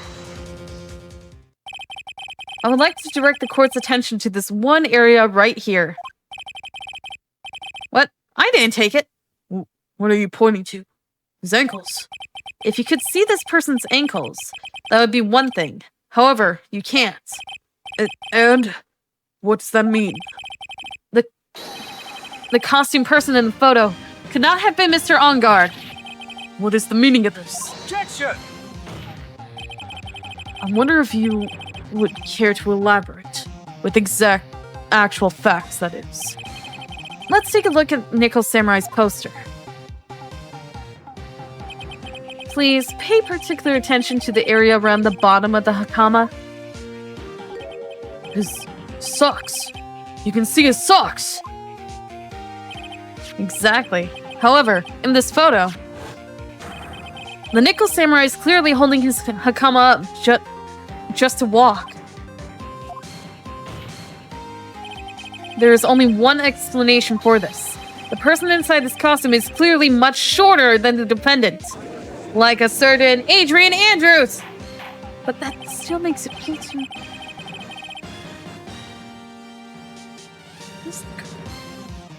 Alright, I think I've turned things around for myself this time.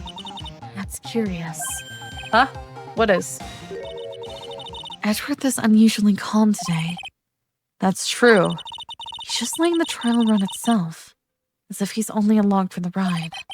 Along for the ride? What do you mean by that? I can only guess that perhaps he doesn't feel under attack at all. He doesn't feel under attack? Then I haven't damaged his case at all. Mr. Edgeworth, where does this leave us? If the person in this photo is not Matt Ongard, then everything the prosecution had tried to prove has become meaningless. Figured it would come to this. What? Right. That was something I want to ask you. I think you have proven that the person inside this costume is not Matt Ongard. In that case, who is this photo of? Okay, first off, why does it matter if I prove who is the actual person inside of it? My job is only to prove that my client isn't guilty. I have been, for like the past 9 cases now, been proving who the actual murderer is. Why am I being made to Why am I being made to point out and try to show who the freaking... Yeah, I know my client isn't guilty. I actually felt bad that the one that we don't talk about, I felt bad with the person who was actually guilty. But that doesn't make sense. That doesn't... If nobody takes responsibility, then it should fall into the police department to go find the murderer. Why do I have to prove who the murderer is? Oh, hey, it's actually you over there. Oh, it's actually you. It's not him.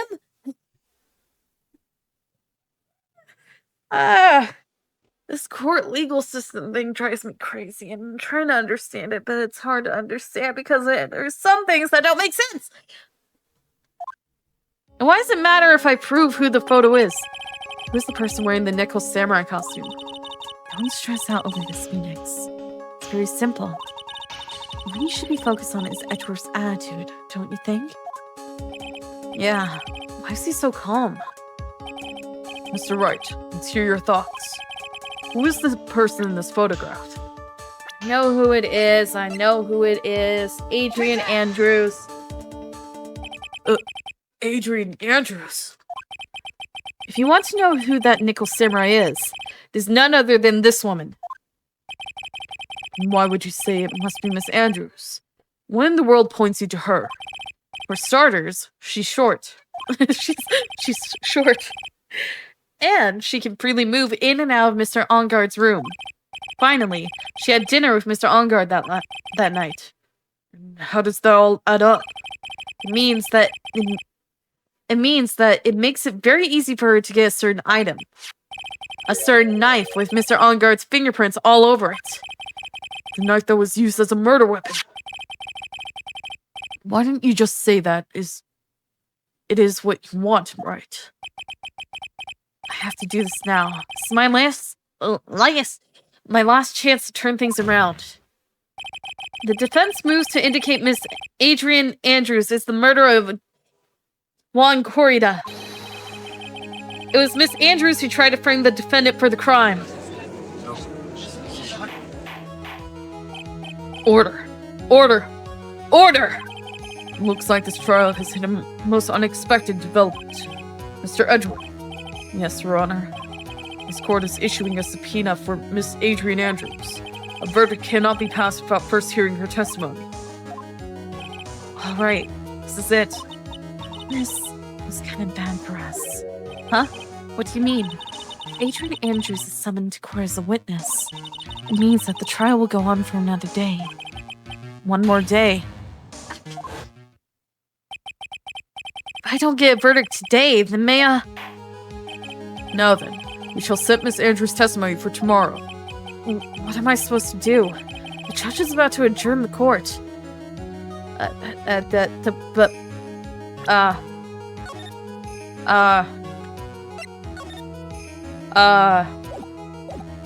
Wait and see, because I really don't want Maya back to do something. Trial must go on. But I don't have anything left. No evidence. No nothing. Now then, court will adjourn for today. Hold it! Who's holding it? What's you? I adore wasting such valuable time. Adhore. It's not adore, it's adhore. Edgeworth. Your Honor, I request that you please continue with today's trial. But I have a lunch date with Chuck E. Cheese. We cannot continue due to the unexpected development. Just unexpected development? I think you underestimate me, Your Honor. What do you mean by that? That Mr. Phoenix Wright would slave his way to subpoenaing Miss Adrena Andrews. It is happening according to plan, even if Wright was a bit slow to catch on. What?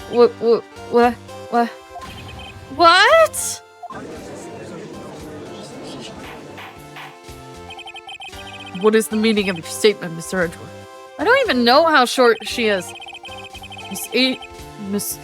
Miss Adrian Andrews is currently waiting in the prosecution's lobby. She is the next witness. Everything was planned out in advance by that man. Somehow, I knew there was no way Edgeworth would overlook Miss Andrews. It's like this battle is far from over. Exactly. Very well. We will call the next witness. However, before we proceed, we shall take a 10-minute recess.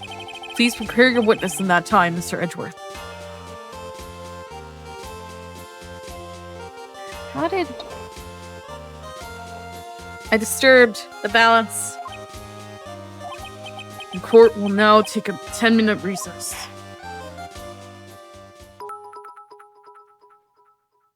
Who cheered? Oh, your Yagama did. Trying to scare me again, huh?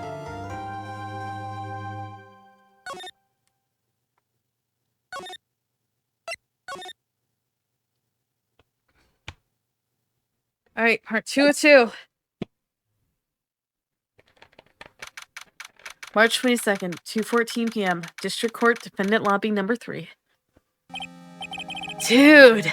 Can't believe that Adrian. No way! Not cool and collected Adrian Andrews.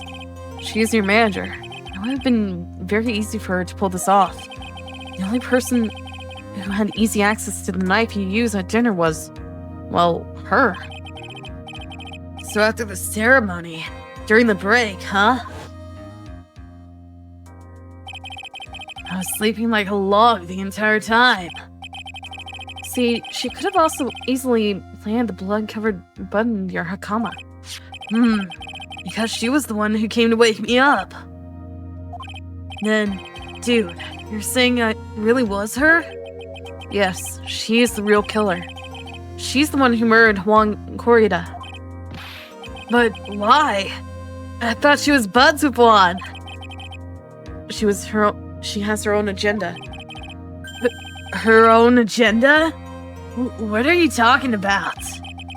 I'm sure you'll see by the time the trial's over. It'll be alright. I'll get you acquitted by the end of the day. Give me a verdict that's refreshing like spring breeze, okay, Mr. Lawyer Dude? Phoenix, you think her motive is related to Celeste Impax's missing suicide note, right? Yes. Miss Andrews depended on Miss Impax as her strength and reason to live. But then, Miss Impax suddenly killed herself. It sounds like she left a suicide note and the person thought to have hidden it. Is Juan Cordia the victim of this murder? And that's why I think that Miss Andrews got close to Mr. Corrida. All to get the suicide note back. That sounds plausible. But one thing bothers me. What? Who was it that first told us about the relationship? Better stated, Miss Andrews' dependency issues with Regards to Miss Impacts. It was Edgeworth. It was... Yeah, it was Edgeworth. It looks like he's still the one in command of this ship. But don't let your guard down yet. You should let your guard down and let Pearl be a child! You have basically taken over her life. Go take Maya. Maya doesn't have a life. March 22nd, 2:25 p.m. District Court, courtroom number 3. Stop being Pearl! I know Pearl is stronger, but I don't like the fact that it's a grown woman inside of a 7-year-old's body. I don't know what it is, but it just irks me. That a literal grown woman who was like in her 20s, maybe 30s, I have no clue how old she is. She was my mentor, so maybe 30s, is possessing a child's body, and the child has a side effect when channeling to take on the appearance of whoever she's channeling. And it turns out that she's channeling her cousin, who is a grown adult woman. I don't like it.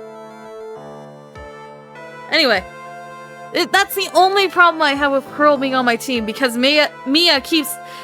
And not to mention, it's little girl clothes! The clothes do not grow! And I hate it!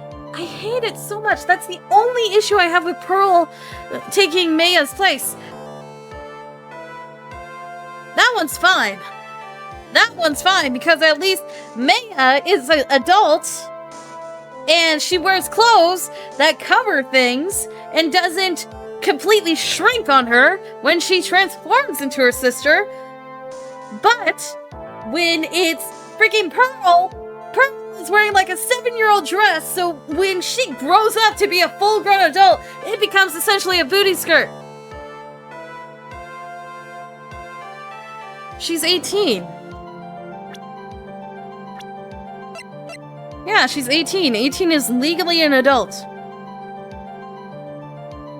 And she at least is developed. And wears clothes that isn't going to freaking show off everything. But this is a child! 8! How old was she then? Wait, they updated it? What do you mean they updated it? How old was she then? How old was she with her grown sister possessing her body and changing it to be a fully developed woman's body in very tight children's clothes? I'm ranting about something that isn't... She used to be 14, 15, 16. I know in the last game she was 17, but now she's... Oh, gosh dang it. I think I know why. It's probably because people are seeing Maya and freaking Phoenix in a romantic relationship, and with her being a teenager through those years, it's considered grooming. Ah, okay. But still, Maya, right now, in this game, 18. She's a grown, full adult, 18. I'm fine with her grown sister taking over her body, because at least she wears clothes that covers everything. But when it's a child who wears child-sized clothing... I'm gonna get off this topic because I'm just going on in circles and ranting, but you get the idea. That's the only issue I have with Pearl right now. Why are you hydrating me? You think hydration will fix this? It's the only issue I have Pearl because I'm extremely uncomfortable with the fact that it's a freaking 8-year-old's body.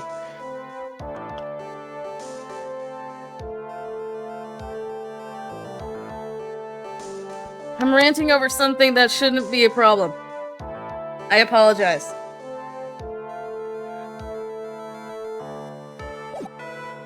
Court will now reconvene. Now then, Mr. Edgeworth, if you please. The prosecution calls the witness as subpoenaed by this court. Miss Adrienne Andrews, the person who discovered the crime in Mr. Juan Corrida's room.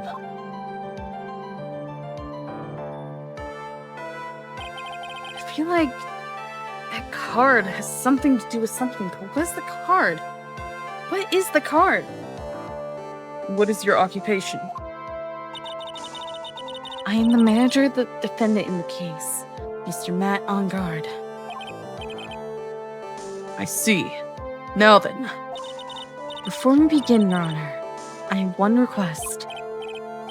Yes, sure. What is it?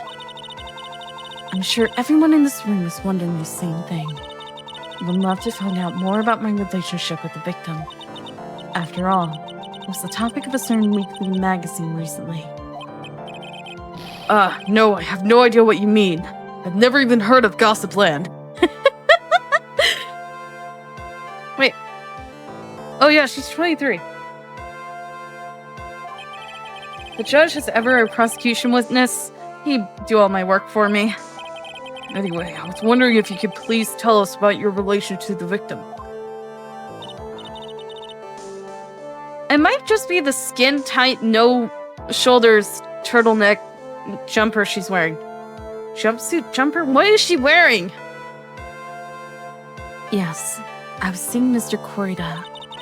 I was also aware of the rivalry that existed between Matt and Juan. But this was a private matter between Juan and myself. So it was a fry and bait matter, not the bait and fry. Reminds me of fishing. But I didn't kill him. No one is accusing you of that. I think there's someone who would beg to differ.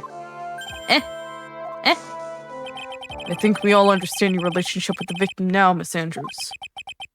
Very well then. Witness, please testify to the court about what happened when you discovered the murder that had taken place. What is up with that card? That's the same card Maya found in that cellar when I found the body. It was time for the show to start, so I went to get Matt from his room. After that, I went to Juan's room, and there was his dead body. I was in shock. What I saw was, naturally, the exact same scene in the crime scene photo. I felt as though I was about to faint, so I poured myself a glass of juice. What? You poured yourself a glass of juice? Yes. Sadly, I do remember not to touch things at the scene of a crime. And I disturbed the crime scene by moving this one thing. And that is when the fingerprints on the wine glass were made, Your Honor. I see. Well, Mr. Wright, you may cross-examine the witness. Phoenix. She is one cool and classic customer, and she has the brains to match. Not to mention she has a similar voice as me. Yes, I know. Can you please put on something to cover yourself? I am really uncomfortable even looking at you right now. In order to catch a person like her, you have to avoid head-on confrontations. You should disrupt her pacing. Disrupt her pacing? She's the type of woman who is easily thrown off by things inconsistent with her thinking. So you have to attack when she least expects it. The instant you let up on your offense is the instant this trial is over. Understand? When I found the body. It was time for the show to start, so I went to get Matt from his room. Oh, wait, I didn't press. Hold it! And what was Mr. Ongar doing at the time? He was taking a nap. He was worn out from his mini performance as the Nickel Samurai during the ceremony. Mr. Ongar did say he was taking a nap. Then I guess you could say it could have not have been taken out of his room, yes? Excuse me? It? What are you? Objection! Right. Thought years of school would have taught you how to construct a sentence. If you cannot make a sensible sentence with a subject, then I'll make one for you. Watch. Did you, Miss Andrews, remove Mr. Ongar's knife from his room? No. Subject, verb, object. Right. Did you skip basic grammar? The witness may continue. After that, I went to Juan's room. Hold it! And why did you do that? As a friendly gesture, one was to make an appearance with the other heroes. So the show was supposed to be a show of friendship, huh? Press further. Is that the only reason? I beg your pardon? What are you implying? You had a certain goal in mind when you started to get close to him, correct? So perhaps you had a more personal matter to discuss with the victim. Sorry, but I didn't have any such intentions in mind at that time. I can't talk for some reason. I can't get her to talk without a strong piece of evidence, I guess. May we continue now? Witness, what did you see when you got in his room? And there was his dead body. I was in shock. Hold it! You were in shock? What? Was I not supposed to be? Miss Andrews is a very calculating person. Despite how close they were, I doubt she was romantic feelings for Mr. Corrida. Anyone randomly stumbling upon a dead body would be in shock. And you can't seriously expect a young beauty like her would not be shocked. Somehow, I don't think beauty has anything to do with being shocked or not. I see. I am also blinded by her turtleneck, no-sleeve, jumpsuit beauty. What I saw was, naturally, the exact same scene as in the crime scene Hold photo. it! This is the photo you're referring to, correct? Yes, the one with the knife lodged in his chest. And the guitar case was like this too? Yes, it was open and empty, of course. And then, what did you do next, witness? I felt as though I was about to faint, so I poured myself a glass of juice. Hold it! Juice. Yes, there's a bottle of tomato juice on the table, so I helped myself. But you didn't drink any of it, did you?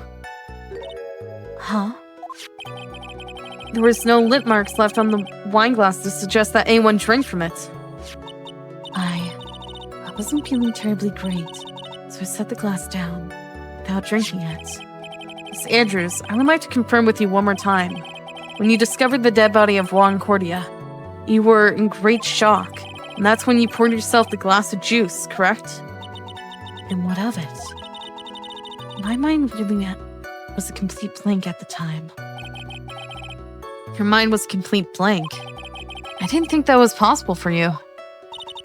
Aren't you rude today? I was so dazed that I made one careless mistake. That one thing. What one thing? Never mind. It's no big deal. What was she starting to say just now? Press further.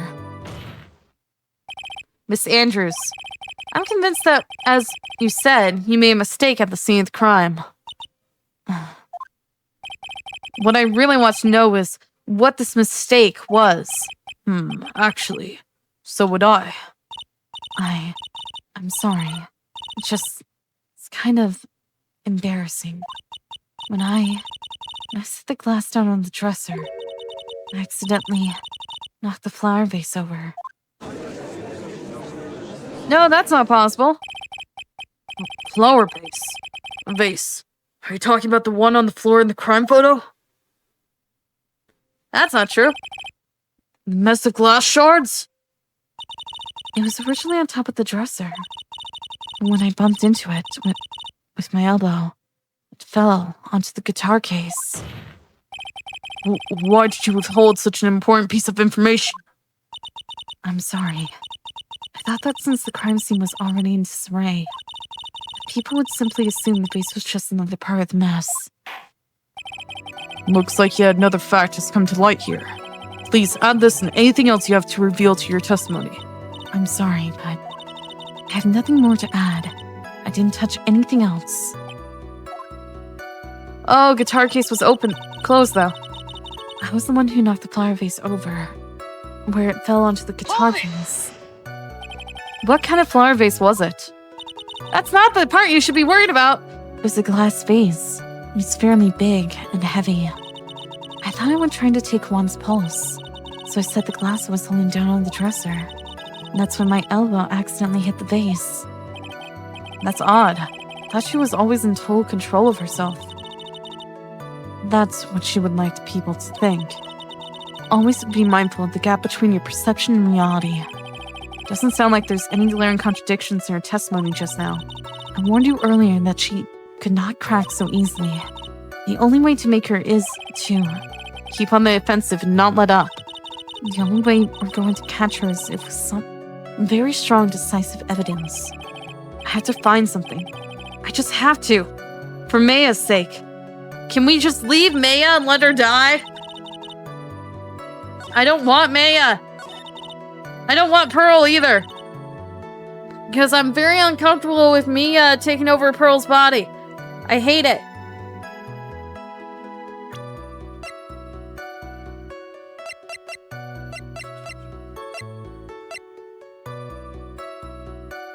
Objection! Guitar. You testified that you knocked the flower vase over. Is this correct? Yes. And are you sure it fell onto the guitar case? Is there some problem with what I said? It's not some problem. It's a major problem. It's true that the top of the guitar case was wet with water. However, that's exactly what is so strange. Miss Andrews, you testified that the vase fell into the guitar case. However, if that was true, the case should have gotten wet on the inside, not the outside. Oh, she's wearing stilettos. But that's very true. Furthermore, there is one other strange thing about this guitar case. And what is that? Let's take another look at the crime scene photo. The remains of the vase are scattered on the floor. And what was wrong with that? The guitar case was open when the vase fell. The glass shards would be inside, not outside the case. Objection! What is your point, Wright? That the case was closed at the time the vase was knocked over. Is that all? Objection! No. Think back to what Miss Andrews testified to. She said that other than the vase, she didn't touch anything else. Yes, that's right. She did implicitly say that she didn't touch the guitar case. Objection! But this whole matter with the guitar case is a dead end. The bright red guitar was found at the studio. It has no bearing on this case at all. That may very well be. However, the empty guitar case does seem to have no relation to this case, doesn't it? Seems that there are no deeper meaning to the guitar case. Well, Mr. Wright, do you think we need to hear more details about the guitar case? Make her testify. I'm gonna make her testify. Because why did it open then? Make her testify. An empty guitar case. I believe that it's a crucial piece of the puzzle. It's gonna say pizza. I can't believe anyone would reach for straws like this. But it is you. I can't believe I'm doing this either. All right. I'll follow along. For now. Mrs. Andrews, please testify to the court about the guitar case. Yes, Your Honor.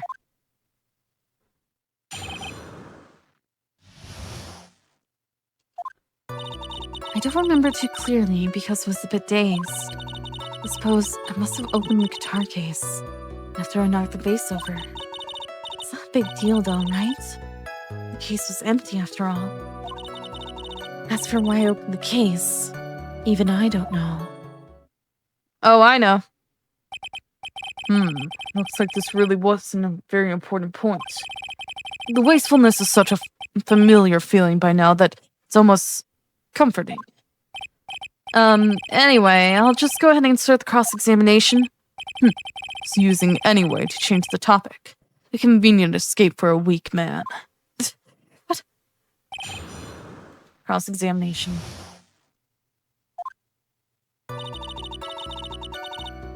Hold it! During your testimony just now, did you remember those events clearly in your mind? Well, you see. Are you sure you're the one who opened the guitar case?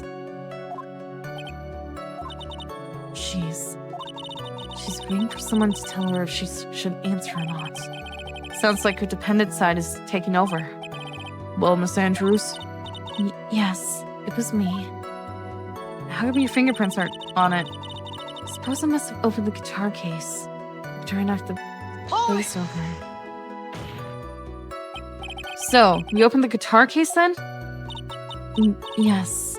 Well, maybe. Why did you open the guitar case? Huh? Mr. Korida's dead body was right there in front of you, wasn't it? I would think that the first thing you would do is call for help, not open a guitar case. Objection! As the witness has said multiple times, when she found the dead body, she was dazed. Maybe I was curious to know if the bright red guitar was all right or not. I thought maybe the criminal took it. Why would you care about the bright red guitar? But getting back on topic. It's not a big deal, though, right? The case was empty after all. Was it really empty? I was just wondering if maybe when you opened the case, the guitar was still inside. Objection! How long have you been a lawyer, Miss Wright? Have a little professionalism. The bright red guitar was found at the studio. These trials would be over in half the time if you would just pay attention. Yes, pay more attention, Miss Wright. Like me. Oh, is my DoorDash here? Sorry. As for why I opened the case, even I don't know. Hold it! Oh, I know. Was that because you were shocked and dazed at discovering the victim's body? Yes, that's probably it. I'm not going to get anywhere if I continue pressing her like this. I'm wait to make her talk as with evidence. I guess I should give it a try. Come on, Phoenix. I can't afford to let up on her now. I wasn't planning on letting up, but She's at her weakest now, so this is our chance. yeah, we had a weapon to hit her with. I'm sure a weapon is hiding somewhere in the court record, waiting to be found. Yeah.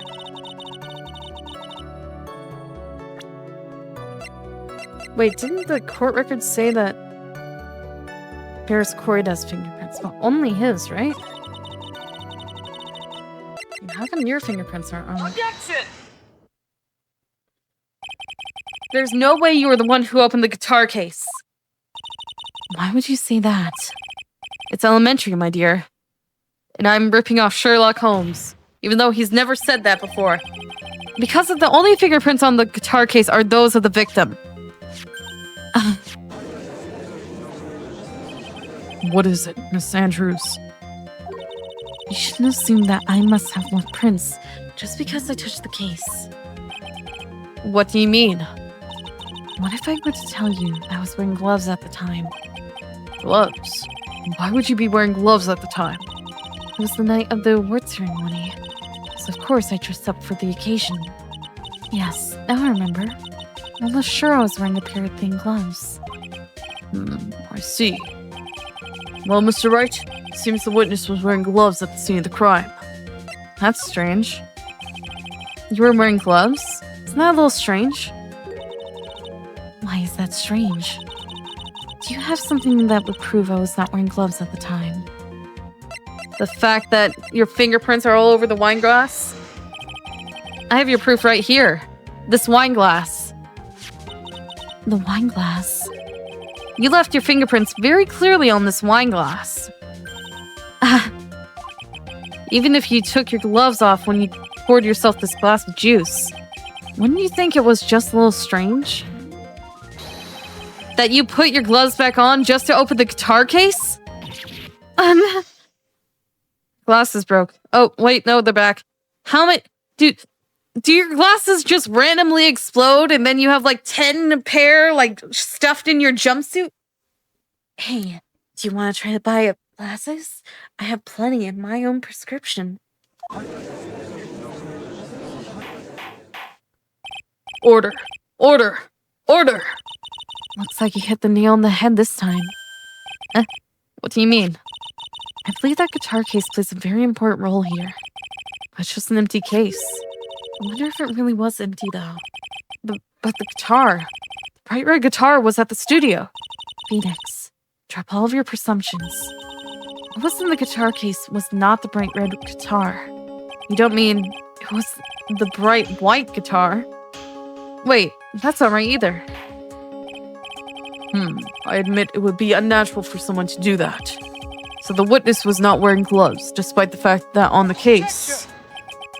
Your Honor, this is obviously the defense's usual misdirection tactic at work.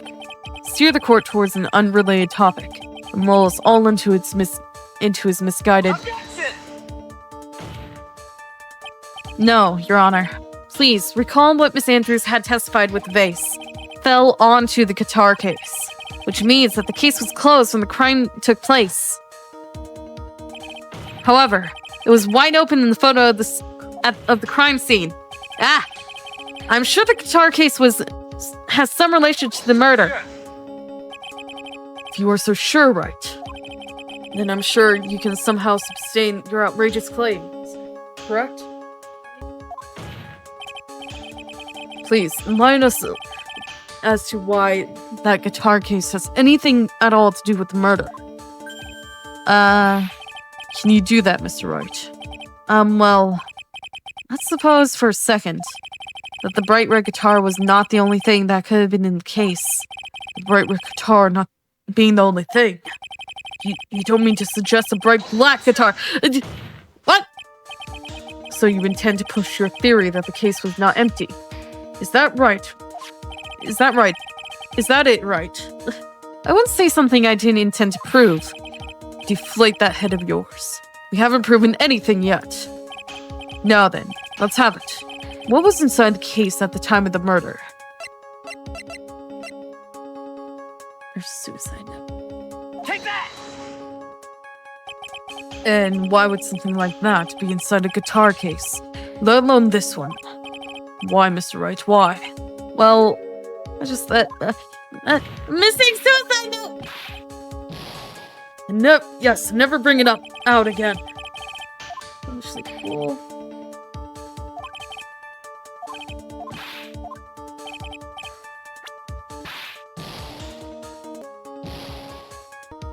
Dang it.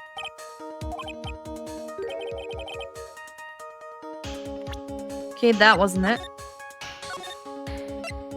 It has to be the suicide note. I mean, beyond paper, not much else can fit in a guitar case, but just a guitar. Unless he shoves something else in there, but what did he put in there? Get this foolish fool, get some love.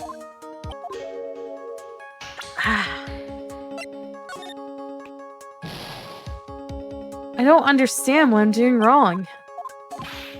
The only possible thing that could have been in there was the suicide note. But it's not saying anything about the suicide note. And what was the suicide note? So that's thinking. I mean, the wine glass couldn't have been what was in there. Unless it was, but that doesn't make any sense if that was in there. Nope. It's not the wine glass. No, don't save when I'm about to die, please.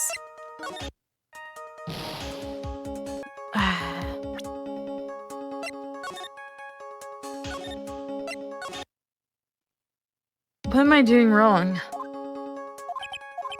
I don't know what I'm doing. I've essentially exhausted every piece of evidence I had.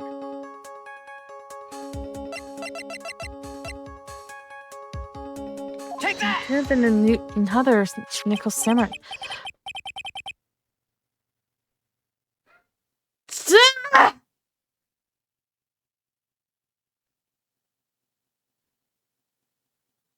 Oh, I'm annoyed. I was literally about to mumble, it could have been another nickel samurai costume then. Why?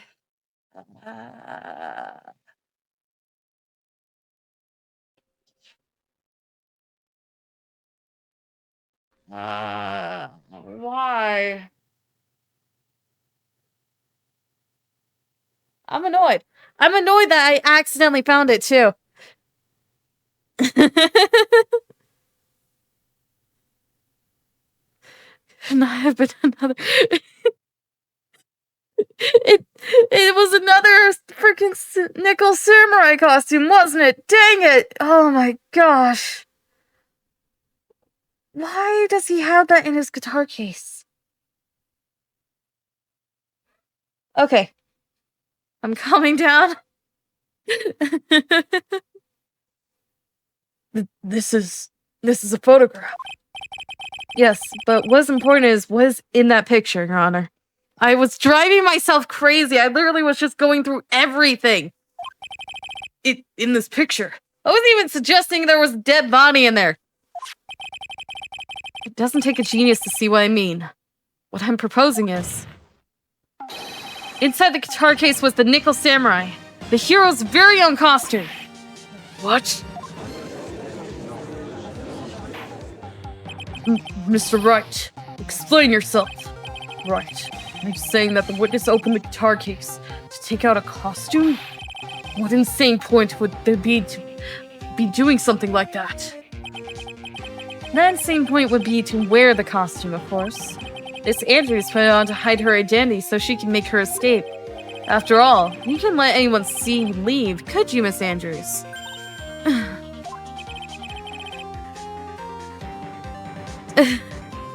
What? I refuse to accept your theory. Do you have anything to support such a preposterous idea?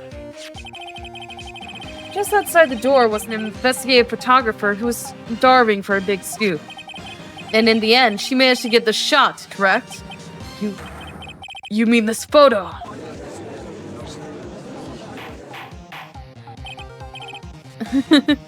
Order! Order! Looks like we wandered into quite another mess again, haven't we? Nice job, Phoenix. Well, you know my so the real murderer was hiding inside a costume. Did I accidentally press enter? I did. Objection! Oops. Well, I skipped whatever I said. Wait 1 second, Your Honor. I'm pressing enter, please. Nickel Samurai's costume would have been Mr. Matt, on guards. Why would something of the defendants be in the victim's room? And inside the guitar case of all places? True. This is a little baffling. Mr. Wright, the court would like to hear your thoughts. What was the Nickel Samurai costume doing inside the guitar case? Stolen from Angard. It was a spare costume. Mr. Angard did not take his costume off during the break period. In that case, the costume you're talking about was a spare one. What? Then, are you saying that on the night of the murder, there were 2 Nickel Samurai costumes at the Gatewater Hotel? Yes, that's what I am saying. And how do you explain the costume that was inside the guitar case? It would mean that the victim himself had brought the spare to the ceremony on purpose. But why? The victim, Mr. Korida, is the Jammin' Ninja. And why would he secretly bring the Nickel Samurai spare costume with him? What could be the reason behind such a peculiar act? The conference! Oh my gosh, it was the conference! That's where that one ties in. And therein lies the sticking point. Objection! What are you mumbling to yourself about now? Have you just been rambling all this time without any sense of your inner monologue? Huh? No, I just... Mr. Wright, please explain yourself. Why do you think the victim had the Nickel Samurai's spare costume? Phoenix, are you sure you can explain this one? Think carefully before you answer, and then answer with gusto. I believe in you. Alright, this is what I think. The reason the victim brought the Nickel Samurai's spare costume to the hotel was the conference. What is this? On the night of the murder, after the stage show, the Nickel Samurai was going to hold a special press conference. Press conference? Yes, the Nickel Samurai was supposed to confess something at this conference. I heard about this as well. For once, you're not making something up, right? Alright, stretching. What struck me as strange was that Mr. On Guard himself Said he had no idea he was supposed to be holding a press conference that night. But how can that be? The way I see it, that can mean only one thing. The conference was set up by none other than the victim, Mr. Juan Corrida himself. The victim? Yes. The spare nickel samurai costume was prepared for that very conference. Mr. Corrida was going to hold the press conference as the nickel samurai. He was going to dress up as the nickel samurai and hold a conference? But why would the victim do such a thing? That's something I don't quite know yet. However, what I am concerned with right now is what he intended to reveal at that conference. The nickel samurai was going to confess something. And by confess, I'd wager he was going to reveal something about himself. Which means that Juan Cordia, posing as nickel samurai, was going to speak about Matt on guard. Yes, I guess that's what it would mean.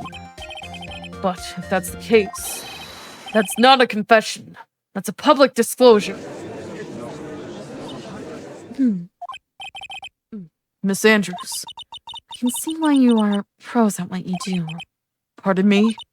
Yes, just as you say. Press conference was set up by Juan.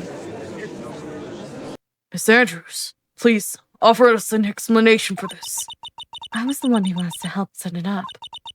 And the person who prepared the second costume for him, that was also me. You? Juan had bet everything on Jamie Ninja this year. If he lost the Grand Prix, he was going to make sure Matt was going down with him. That's what he thought anyway. He was going to ruin him, huh? It looked like somehow Juan had in his hands a secret so powerful that would destroy Matt's acting career had it been revealed. What? No. And do you know what the secret of Mr. Ungard's is, Miss Andrews? What? Why do you need to know the secret? Do you just want gossip? That's something only Juan knew. I didn't know what it is. I see. I've probably been coming off quite suspicious to everyone. That's to be expected.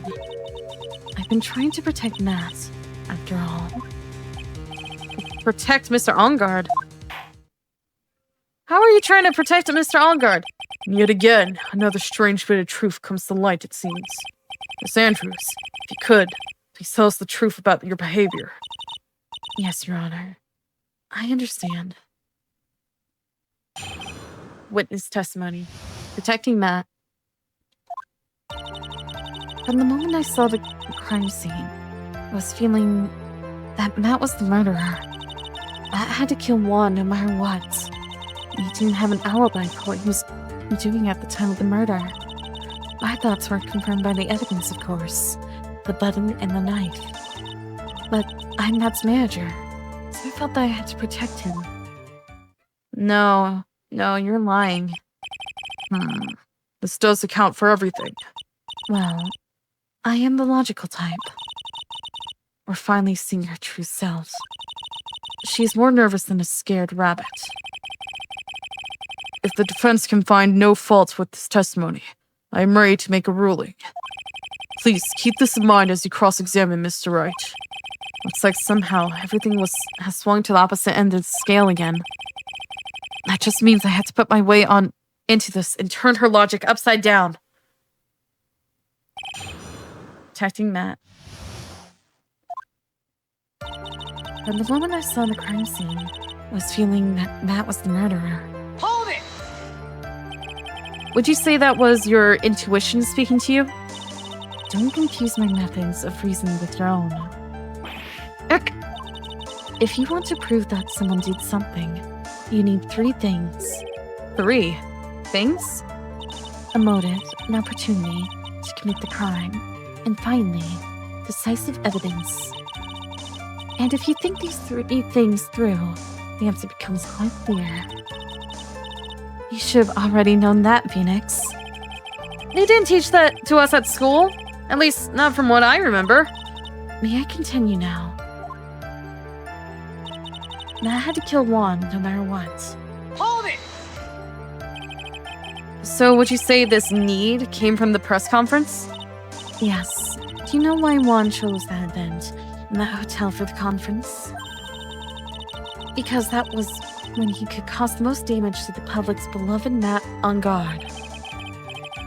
And you knew of this plan, didn't you, Miss Andrews? Yes. Because I was the one who set up the conference and prepared the costume. But I'm sure Mr. On-Guard himself didn't know anything about the press conference. Oh, really? Can you show me any proof that he didn't know about the press conference? Anyway, the important thing here is that this information was not in your testimony. Yes, I agree. Miss Andrews, please correct your testimony if you please. Grasping at straws now, are we, Mr. Wright? I know that his motive was, but I don't have any way to prove I'm right. Hold it! Has Mr. On-Guard done something to hurt or betray you personally? Why do you ask? You were the one who helped Mr. Korida with his press conference. And that event was supposed to bring down Mr. On-Guard, yet you still helped out. Objection! The person on trial right now is Mr. On-Guard, right? Right? What the witness was thinking, helping the victim with his plan, is none of our concern. In any case, that means the defendant had a motive to kill. Why do I keep doing this to myself? And he didn't have an alibi for what he was doing at the time of the murder.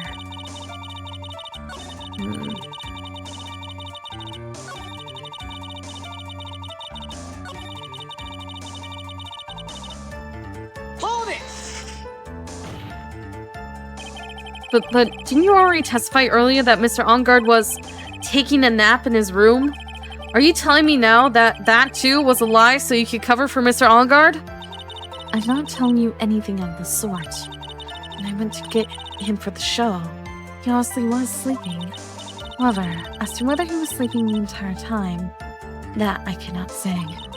I was too busy setting up the stage at the time. I keep trying, but I can find no flaws with what Miss Andrew has said.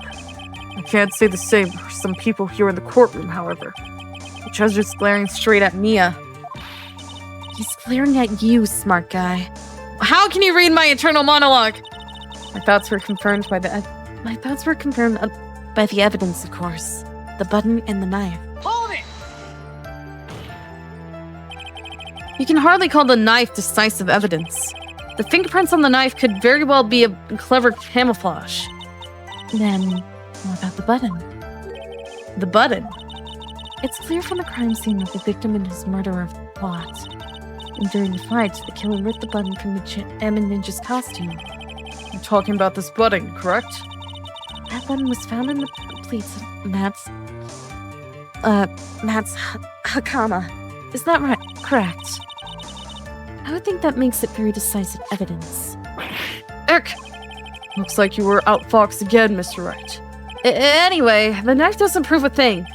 Please, fix your testimony. I can't stand the sight of a man who can't gracefully accept his defeat. Thank goodness Mia can still look at me. With an icy stare, yes. How can you read my mind? Stop reading it!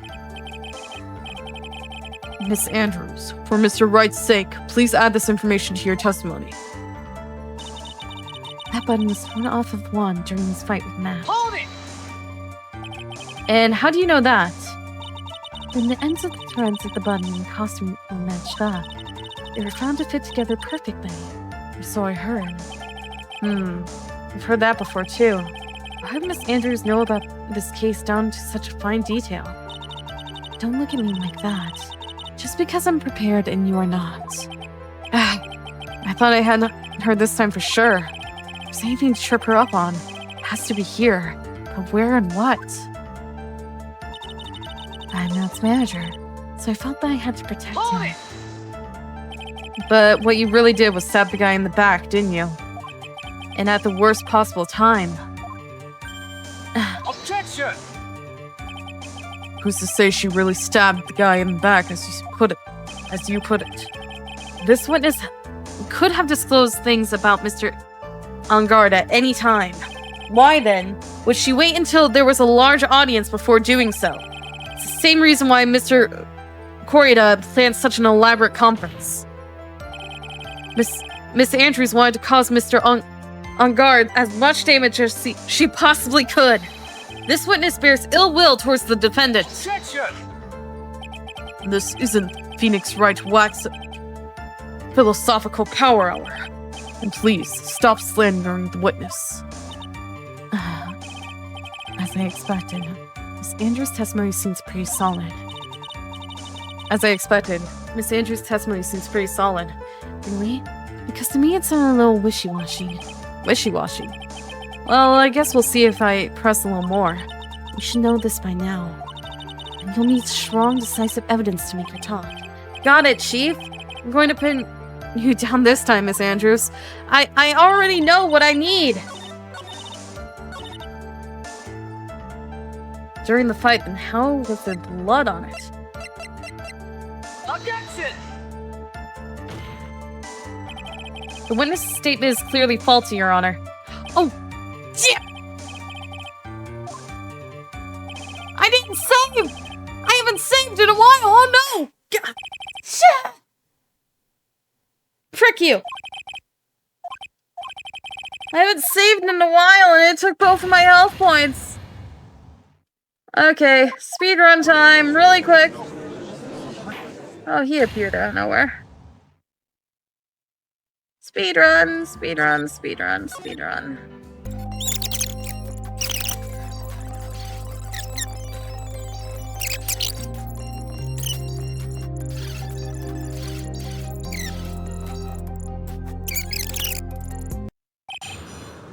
Well, because I finally figured out the button so I can freaking skip past all the text. It was freaking backspace. Enter makes it go by faster, but backspace is the one that makes it skip.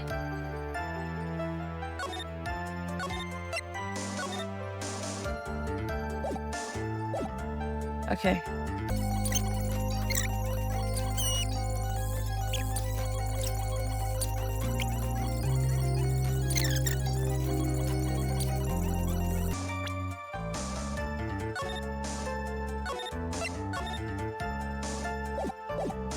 Okay. During the fight, he didn't have an alibi.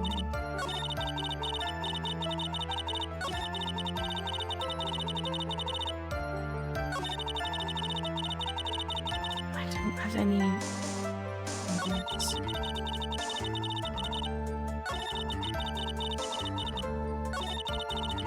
So I felt like I had to protect him. Is that why you trust us him? Objection! The witness's statement is that. Dang it. Well, it's a good thing I saved.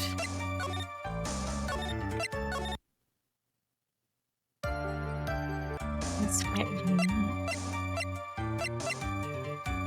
Shouldn't go for a scarf from this stick. Objection! Oh, here we go. This is the victim's autopsy report. It clearly states that the cause of death was strangulation by a scarf. Strangulation? The knife stab to the victim was done after the victim had already died. And what does that mean? Let's examine the evidence. This button has the victim's blood on it, which would mean that it was ripped off of the costume when? After the knife was stabbed into the victim. Exactly. Which means it is impossible that this button was torn off during the victim's final struggle, because the victim was strangled to death in that fight. That's right, Miss Andrews. There's no way this button was ripped off during the struggle. This button was consciously pulled off by the victim's already dead body. Order. Order. Objection! What is this? What is the meaning of this, Wright? So what if the button was torn off the body after the victim had already died? What does that change? Let me ask you one simple question, Mr. Edgeworth. Why was the button torn off? What purpose did that serve? What purpose? We know that this button was not torn off during the fight, so the murderer took the time and effort to purposely rip this from the victim's body. That would mean that the murderer had something in mind, wouldn't it? Mr. Wright, does this mean you know what the murderer wanted to do with this button? What was it? To have a memento to pin the crime on Engard. To on guard, not Engard. There's only one logical reason for doing something like that. And it was to pin the crime on Mr. On guard. There was no way anyone would put a bloody button in their own pants. That's right. Mr. On guard was set up by the real killer, of course. And the real murderer is... Well, Mr. Wright, who in the world is the real killer then? Why do I have to prove it? You have a police force. Finally. I can't believe I managed to bring this trial all the way up to this point. Phoenix, you can't let your guard down yet. Not until the very end. The real killer, the person who planned to frame Mr. On guard is... Can I not save? I can't save. Okay, well. Adrian Andrews. Miss Adrian Andrews. I choose you. You are Mr. Corrida's killer. What? Order! Order! Order! Mr. Wright, this is a very grave matter. Do you have any evidence that supports your charge? Any evidence? All of the evidence points to Miss Andrews. How preposterous. Can't stick any of that on me. I can't, can I? Would you care to test me? Then what about this knife? The knife was used to stab the victim after he had already been strangled to death. It was used to throw suspicion onto Mr. On guard, naturally. A knife covered in the defendant's fingerprints could only be taken from his room. And the only one who had dinner with him and knew which knife to take was you.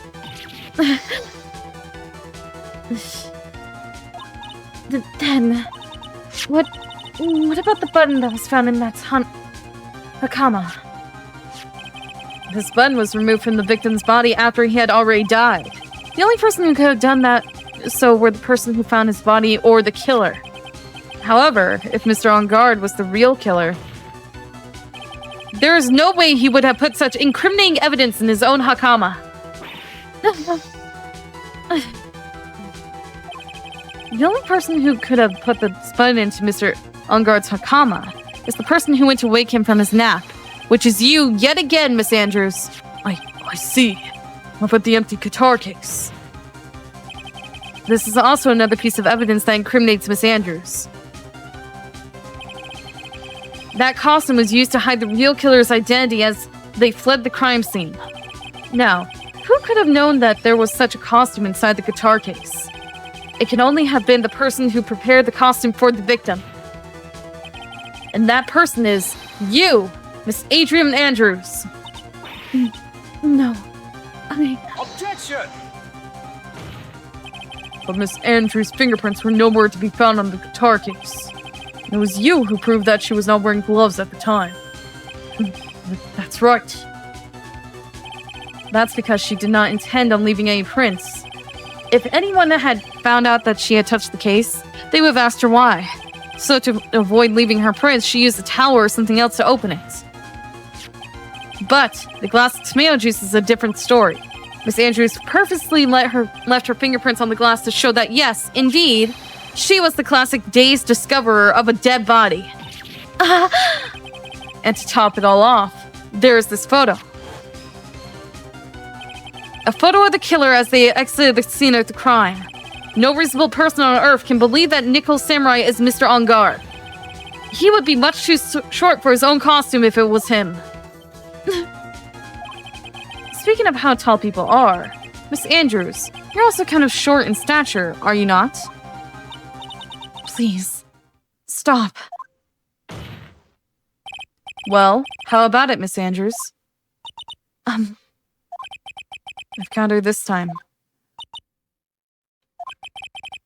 Miss Andrews. I refuse to testify. What was that? There's a law. It says I can't be forced to testify about something if it can incriminate me. What? Well, yes. You are absolutely correct, Miss Andrews. The law does provide us with a way to avoid self-incrimination by allowing a witness to not testify if the testimony can cause damage to themselves. What? Pleading the fifth is not something most people would think to do on the spot. Actually, thinking back to yesterday in Mr. Engard's room... Adrian Andrews. Yes? Think hard about what we just discussed. Understood? All right. That's it. That's when Franziska planted this idea into her head. She must have told Miss Andrews to not testify if things look bad. You did a good job proving everything up to this point, Phoenix. There is still one thing you haven't done. Something I haven't done.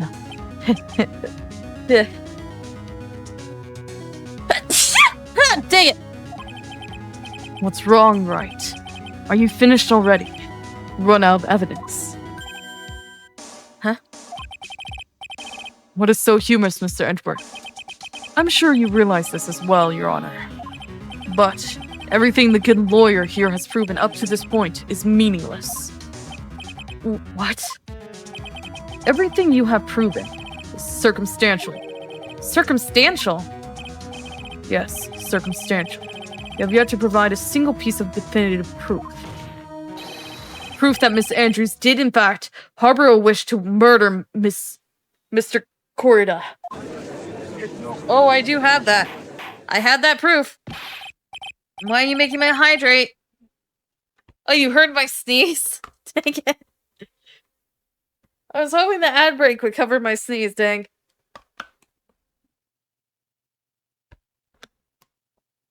There we go. Miss Andrews, did you want to kill Mr. Corrida? I believe this may lead to me incriminating myself, so I'll abstain from answering. Miss Andrews, if you do that, it would be the same as admitting your guilt, don't you think? Maybe so, or maybe not. There was nothing to prove it either way. Besides, I don't even know what crime I would be guilty of due to my silence. No, she's taking that definitive attitude again. Mia, what should we do? Somehow, plan the worst possible situation. I think we have reached a certain conclusion at this point in time. Miss Adrian Andrews has refused to testify, and the defense's theory that she is the actual murderer has not yet been fully sustained with solid definitive proof. But that's not true. In this situation, there is only one thing this court can do, and that is to declare a recess. Recess? I request that both the prosecution and defense look further into this matter. And at tomorrow's trial... Tomorrow? We don't have a tomorrow. If you don't get a not guilty verdict today, then... Please wait, Your Honor. But that's not necessary. Trial. Please continue the trial. What are you sweating for? Your client is getting one more day to live, isn't he? That's not it. This isn't about that. Edgeworth, I know you know who the real killer is. Please, let the trial continue. If I don't get the verdict, then Maya... No. But it's impossible to continue as long as the witness refuses to testify. Now then, this court is... Objection! Thank you, Edgeworth! Even though I don't want Maya to be back, it is not impossible for this trial to continue. Mr. Edgeworth, what are you... It's true Miss Andrews holds the rights against self-incrimination. However, if the topic of conversation were something unrelated to whatever she may be guilty of, then she has no right to withhold testimony. Yes, it's very true, but... Actually, there is one little thing that I'm curious about. Miss Andrews. When you found the victim's dead body, You poured yourself a glass of juice. Yes. And? I can't help but think how unnatural that is. Usually when one finds a body, they are shaken up, not stirring a glass of juice. So my actions were unusual, but I've already... Before you speak, I want to state that you have a reason behind your actions. I would like you to testify to that effect. Testify? Your Honor, I'd like to request that the witness testify again. So what happened when she first discovered the victim's body? Whatever we find out in this testimony should in no way implicate the witness. I don't know what it is about Edgeworth today, but I can't get a good read off of him. Is he friend or foe? I just don't know. The court acknowledges the prosecution's request. Miss Andrews, if you please. When I found the body, a glass of juice. I didn't really pour it for myself. I was surprised when I walked into the room and saw him in that messy state. And Juan, he was just slumped over and tired looking in the corner. I saw him sitting like that, but thought that he was dead didn't cross my mind. To be honest, I thought he had just fainted or something, so I went to pour him some juice. When I realized that he was dead, that was when I knocked Starface over. So you poured that glass of juice for the victim. Why didn't you say so in your earlier testimony? I didn't think I needed to include something so trivial. Phoenix, please be careful here. If you can't find anything wrong with this testimony, then there's nothing left. I know. Edgeworth, what the heck is going on in that brain of yours? Now then, Mr. Wright, you may begin your cross-examination. Okay, I'm gonna save before my cross-examination, just in case, because I only have 2 health!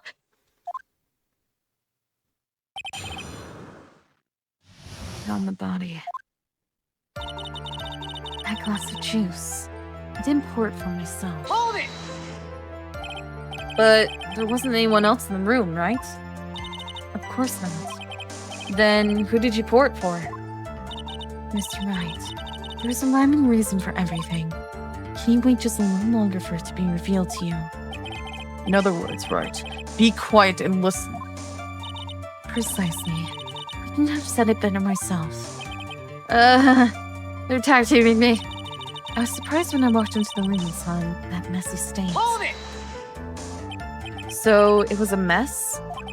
Are you sure it wasn't messy because of your fight with Mr. Corda? Objection!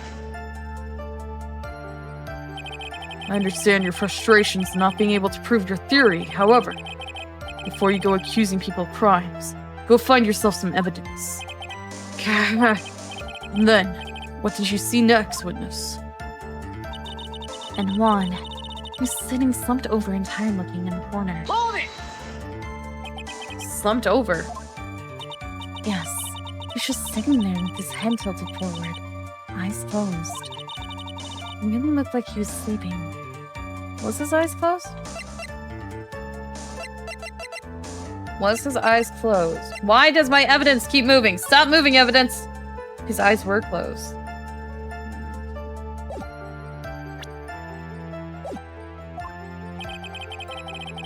Is it just me, or did that right there sound a little odd?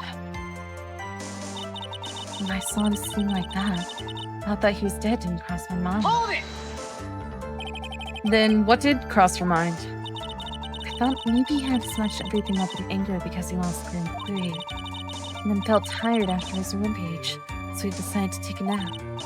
Anyways, that's what I thought. I see. So you didn't think he was dead at all? To be honest, I thought he had just fainted or something, so I went to pour him some juice. Hold it! You thought he fainted? I thought he was asleep at first, but then the room was in such a messy state. I thought maybe he had gotten into a fight with someone. And that's when you went to pour the glass of juice. Yes, I always had a hard time waking up.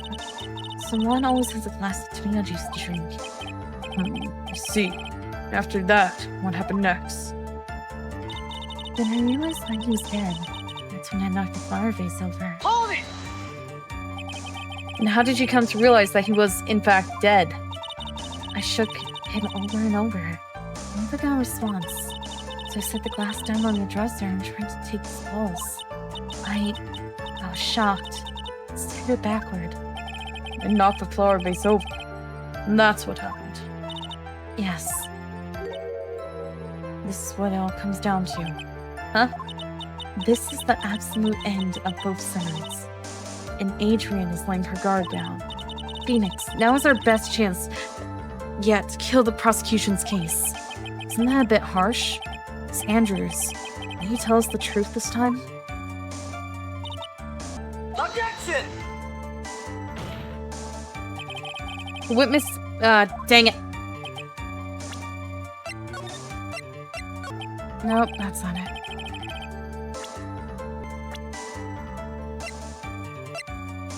Objection! With a knife sticking out of his chest. Objection! There we go. So you honestly didn't think he was dead when you found him? No, not at all. Even though this is what you saw when you discovered the body?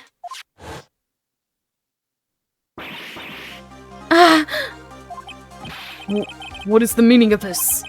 Isn't it obvious, Your Honor? This is a knife sticking straight out of Mr. Corrida's chest. Why couldn't I just show the knife? Why did you have to show a picture of the crime scene? Anyone who saw the scene would have immediately thought that he was a dead man. Well, you see...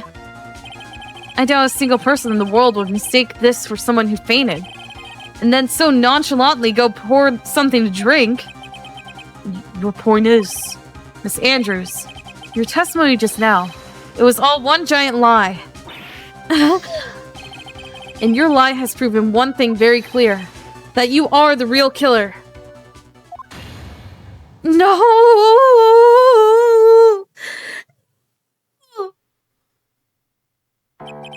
Looks like the defense has somehow brought the ugly truth to light.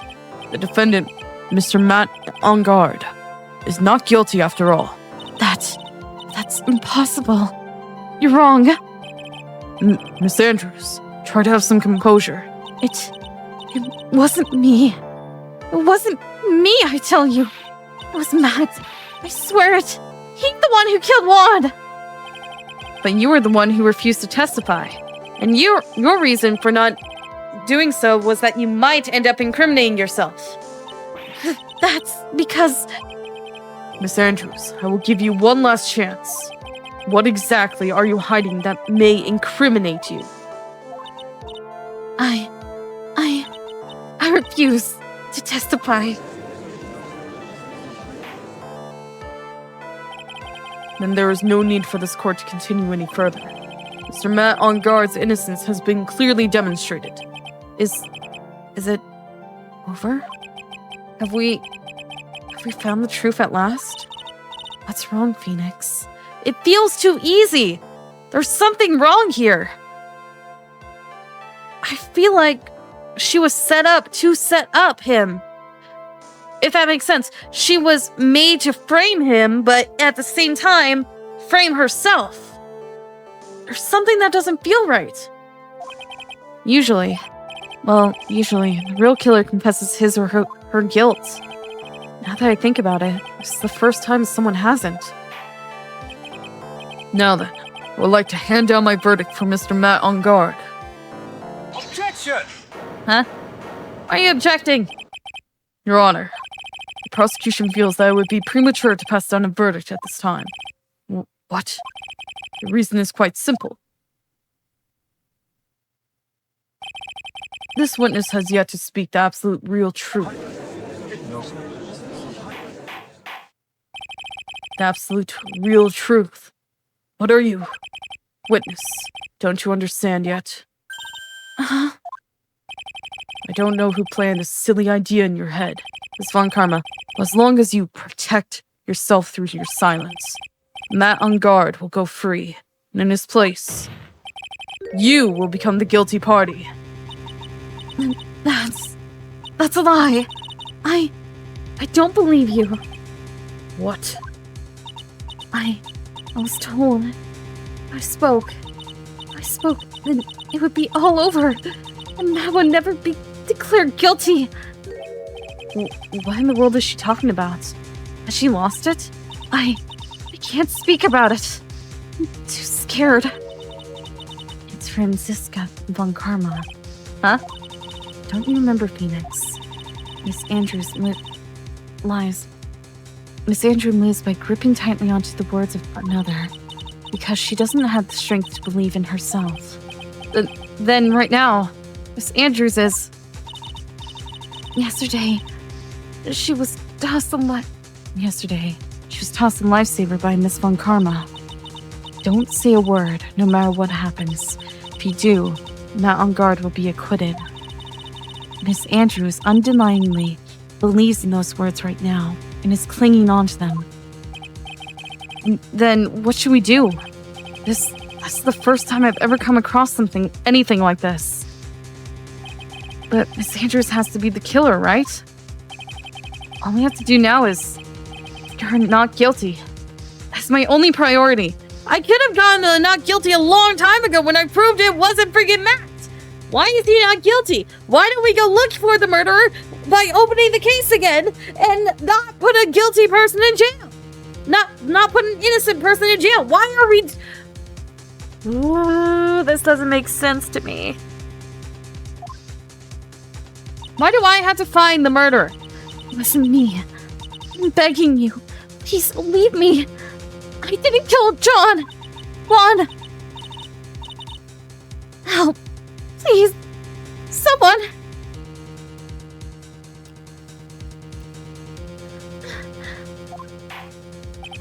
Mr. Wright. Yes, Your Honor? Court will continue on like this. Therefore, I'd like to hear what you intend to do. I intend to do? What am I supposed to do? What am I supposed to say? Right. I suggest you think very carefully about this. Think about what this witness did, what she did not do. And think about who is the real mastermind behind this crime. Who's the real mastermind? Isn't that obvious? There's no one else I could be except the woman crying over there. Right? Come now. What will you do? What kind of man are you, Mr. Phoenix Wright? Oh no!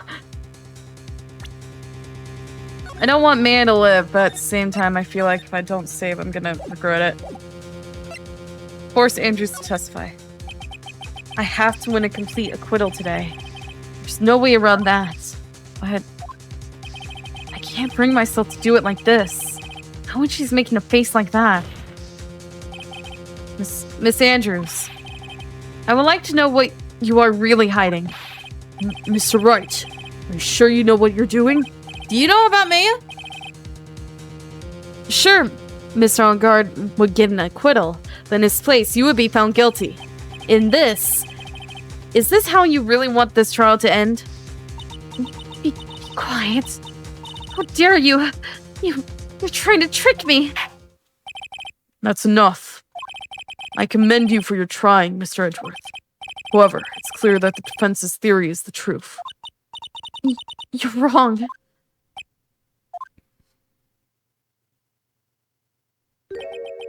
What a shame. I had hoped things wouldn't come to this. However, what is it, Mr. Edgeworth? Miss Andrews, since you absolutely refuse to testify, it falls on my shoulders to disclose this to the court. Stop. Mr. Edgeworth! This witness, how should I put this? She has an illness. What? And because of this illness, she has tried to commit suicide in the past. Stop! Please, stop! No matter how much you want to hide it, it's no use. I have the evidence right here. That's the second part of the suicide report. The attempted suicide report. What will you do now, witness? You know what I'm about to do, don't you? I will now reveal to the court the true nature of the pitiful woman known as Adrian Andrews. The secret of her dependent nature. Having other people know about it scares her more than anything else in the world. Please stop! Beg you! People find out! Ow! If you're going to say you would choose death, that is no concern to me. Edgeworth, how can you be so cold? However, before you die, I will pull the truth from your still breathing lips, no matter what I have to do. So, will you tell the court yourself, or shall I? Either is fine with me.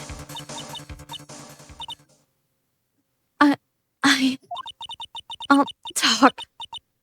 Please. Help me. Nothing matters anymore.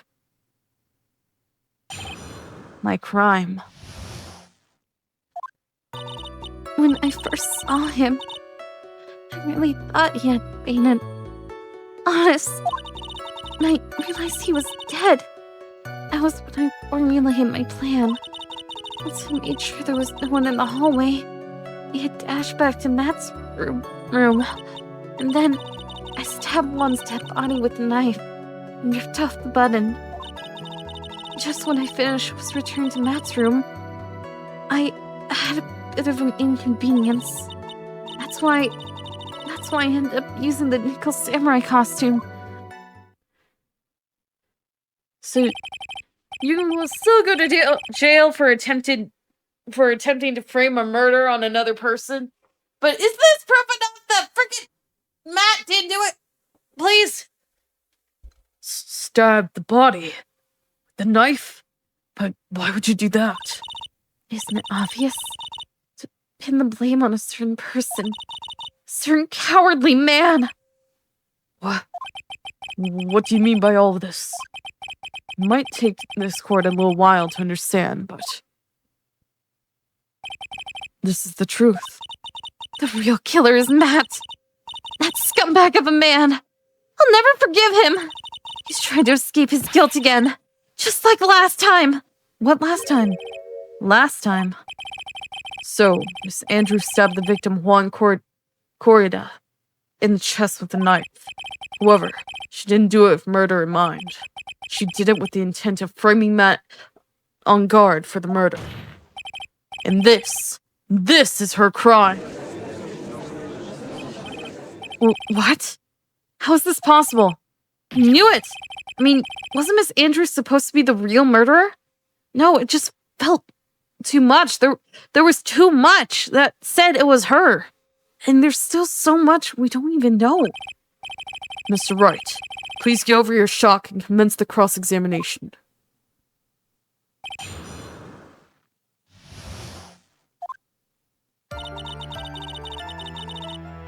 Hold it!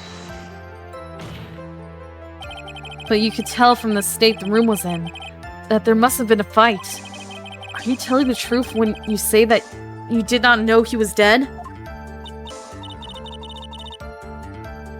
He had a scarf tied around his neck. But that scarf is part of his Shaman Ninja's costume. So I didn't think anything about it was strange.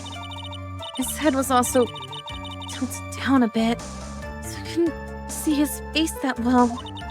That's why I thought I'd wake him up. Not to pour the juice. I realized he was dead. That's when I formulated my plan. What is this plan you had? I knew right away the murderer was Matt. I knew because Juan was going to expose Matt's weak point to the world.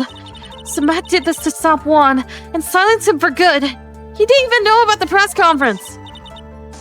That's when I thought I should forge some evidence and pin this crime on Matt. So the forged piece of evidence were the knife and the button. The first thing that came to mind was to plant the knife. Once I had made sure there was no one in the hallway, I needed to dash back to Matt's room. That was so you could get the knife, correct?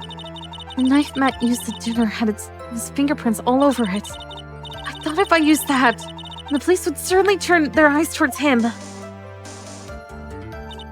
Matt was napping with his costume on at the time. I slipped in, took the knife, and returned to the scene of the crime. And then I stabbed Juan's dead body with the knife. I ripped off the button. Oh, dang it, I skipped it. I meant to press. Hold it! So you were the one to stab the victim with that knife. It gives me goosebumps to think about it now. What a horrible thing I did. But at the time, I couldn't control my own body. It moved on its own. Then, when I stabbed Juan's dead body, I suddenly realized something. If I use the button somehow, it can make Matt look even more suspicious. So you thought to rip one of the buttons off and then plant in Mr. Unguard's Hakama.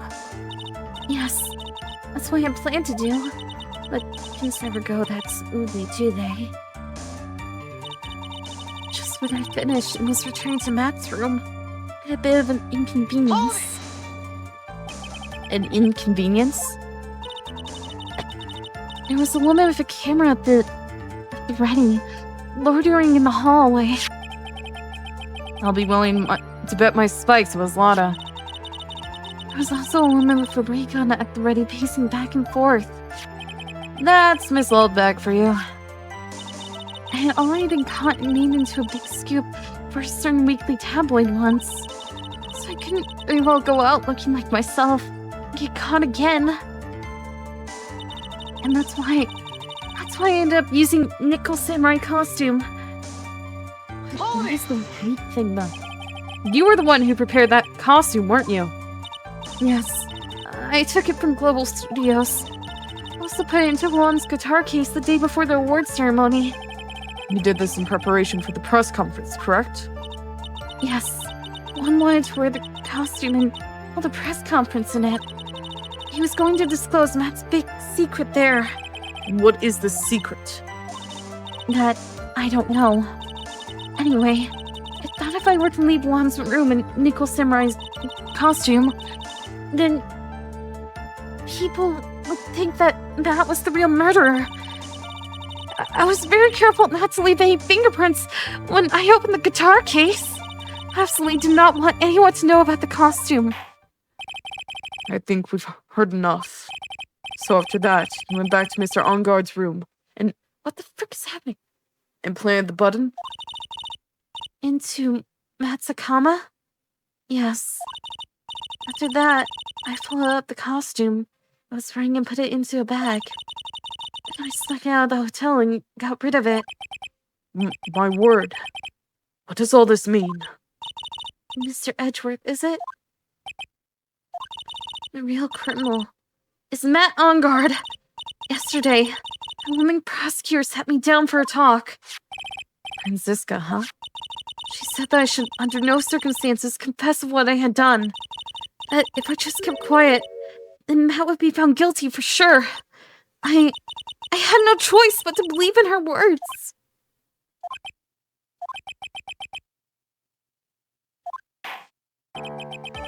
What this witness has done is clearly unlawful. However, as long as her testimony stands, we can be certain she is not the real killer. Wait, Your Honor. The defense still... Sure. Right. It's pointless. At this point in time, it's not possible to indicate Miss Andrews on anything. Yes, exactly. There isn't a single piece of evidence that points to her as the murderer. Cross-examination of this witness is over, and so is today's trial. Couldn't establish that the witness was the culprit. Please, let it go, Mr. Wright. Stop clicking out! But... Mr. Edgeworth, please place Miss Andrews under arrest for further questioning. Understood, Your Honor. Prosecution will arrange for her detention immediately. That is all. Court is adjourned for today.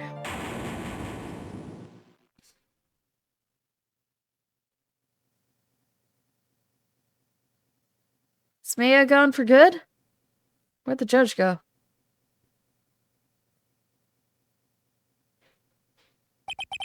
today's trial. It's over. I didn't win an acquittal. Witness, do you mind if I asked you something? Edgeworth? What is it? Before you leave court today, I wondered if I might look at one thing. The card in your hand. It's had my interest for quite some time now. What exactly is it? Oh, this? Miss Wright also asked about this. Although I didn't remember at the time you asked me about it, Mr. Wright. I remember just now. Found this in the room on that day. The room? The room? That day? Yes. I found this card when I discovered Juan's body. It was lying there right next to him. You found that card next to the victim's body? I suppose I must have unconsciously slipped into my pocket. It's not as if this card has any relevance to Juan's murder, right? Yeah, I guess not. It's still a strange card, if you ask me. As far as a clue to this case, I don't see why. Hold it. Witness. Card. Give it to me. Hurry. Edgeworth? Do you have any idea what you have stupidly yet inadvertently done? This. Can't believe you hid this from me all this time. I didn't mean to. What is this all about? I've never seen Edgeworth so emotional before. What's going on? What is this? That card. What in the world is it? What does it mean? I mean, I saw it with Maya. To be continued. I was in there with Maya. Interesting. Yeah, sorry. Oh, hi, Pearl. Oh, she's crying. Don't worry, Pearl. We can get you a new Mystic Maya. What did I do? Right, I'm coming back to the child screen. Oh, I know what's going on with my computer. Gosh dang it, of course I did. I put my freaking phone on my freaking drawing pad, and for some reason, every time I put my phone on there, my mouse starts acting weird. And I forgot it does that. Anyway, for now... What? You act like I remember things like that, but I don't, honestly. I put it on my drawing pad. My drawing pad's plugged into my computer, and it's responding at the moment, and I forgot about it. And then, my mouse just kept flying everywhere and was clicking on things and tried to open Discord. So, yeah, I was a little concerned. But that's gonna have to be it for today. But if... I knew it couldn't have been... Adrena. It just felt too easy to be her. It didn't feel like a full case. With the mere fact that...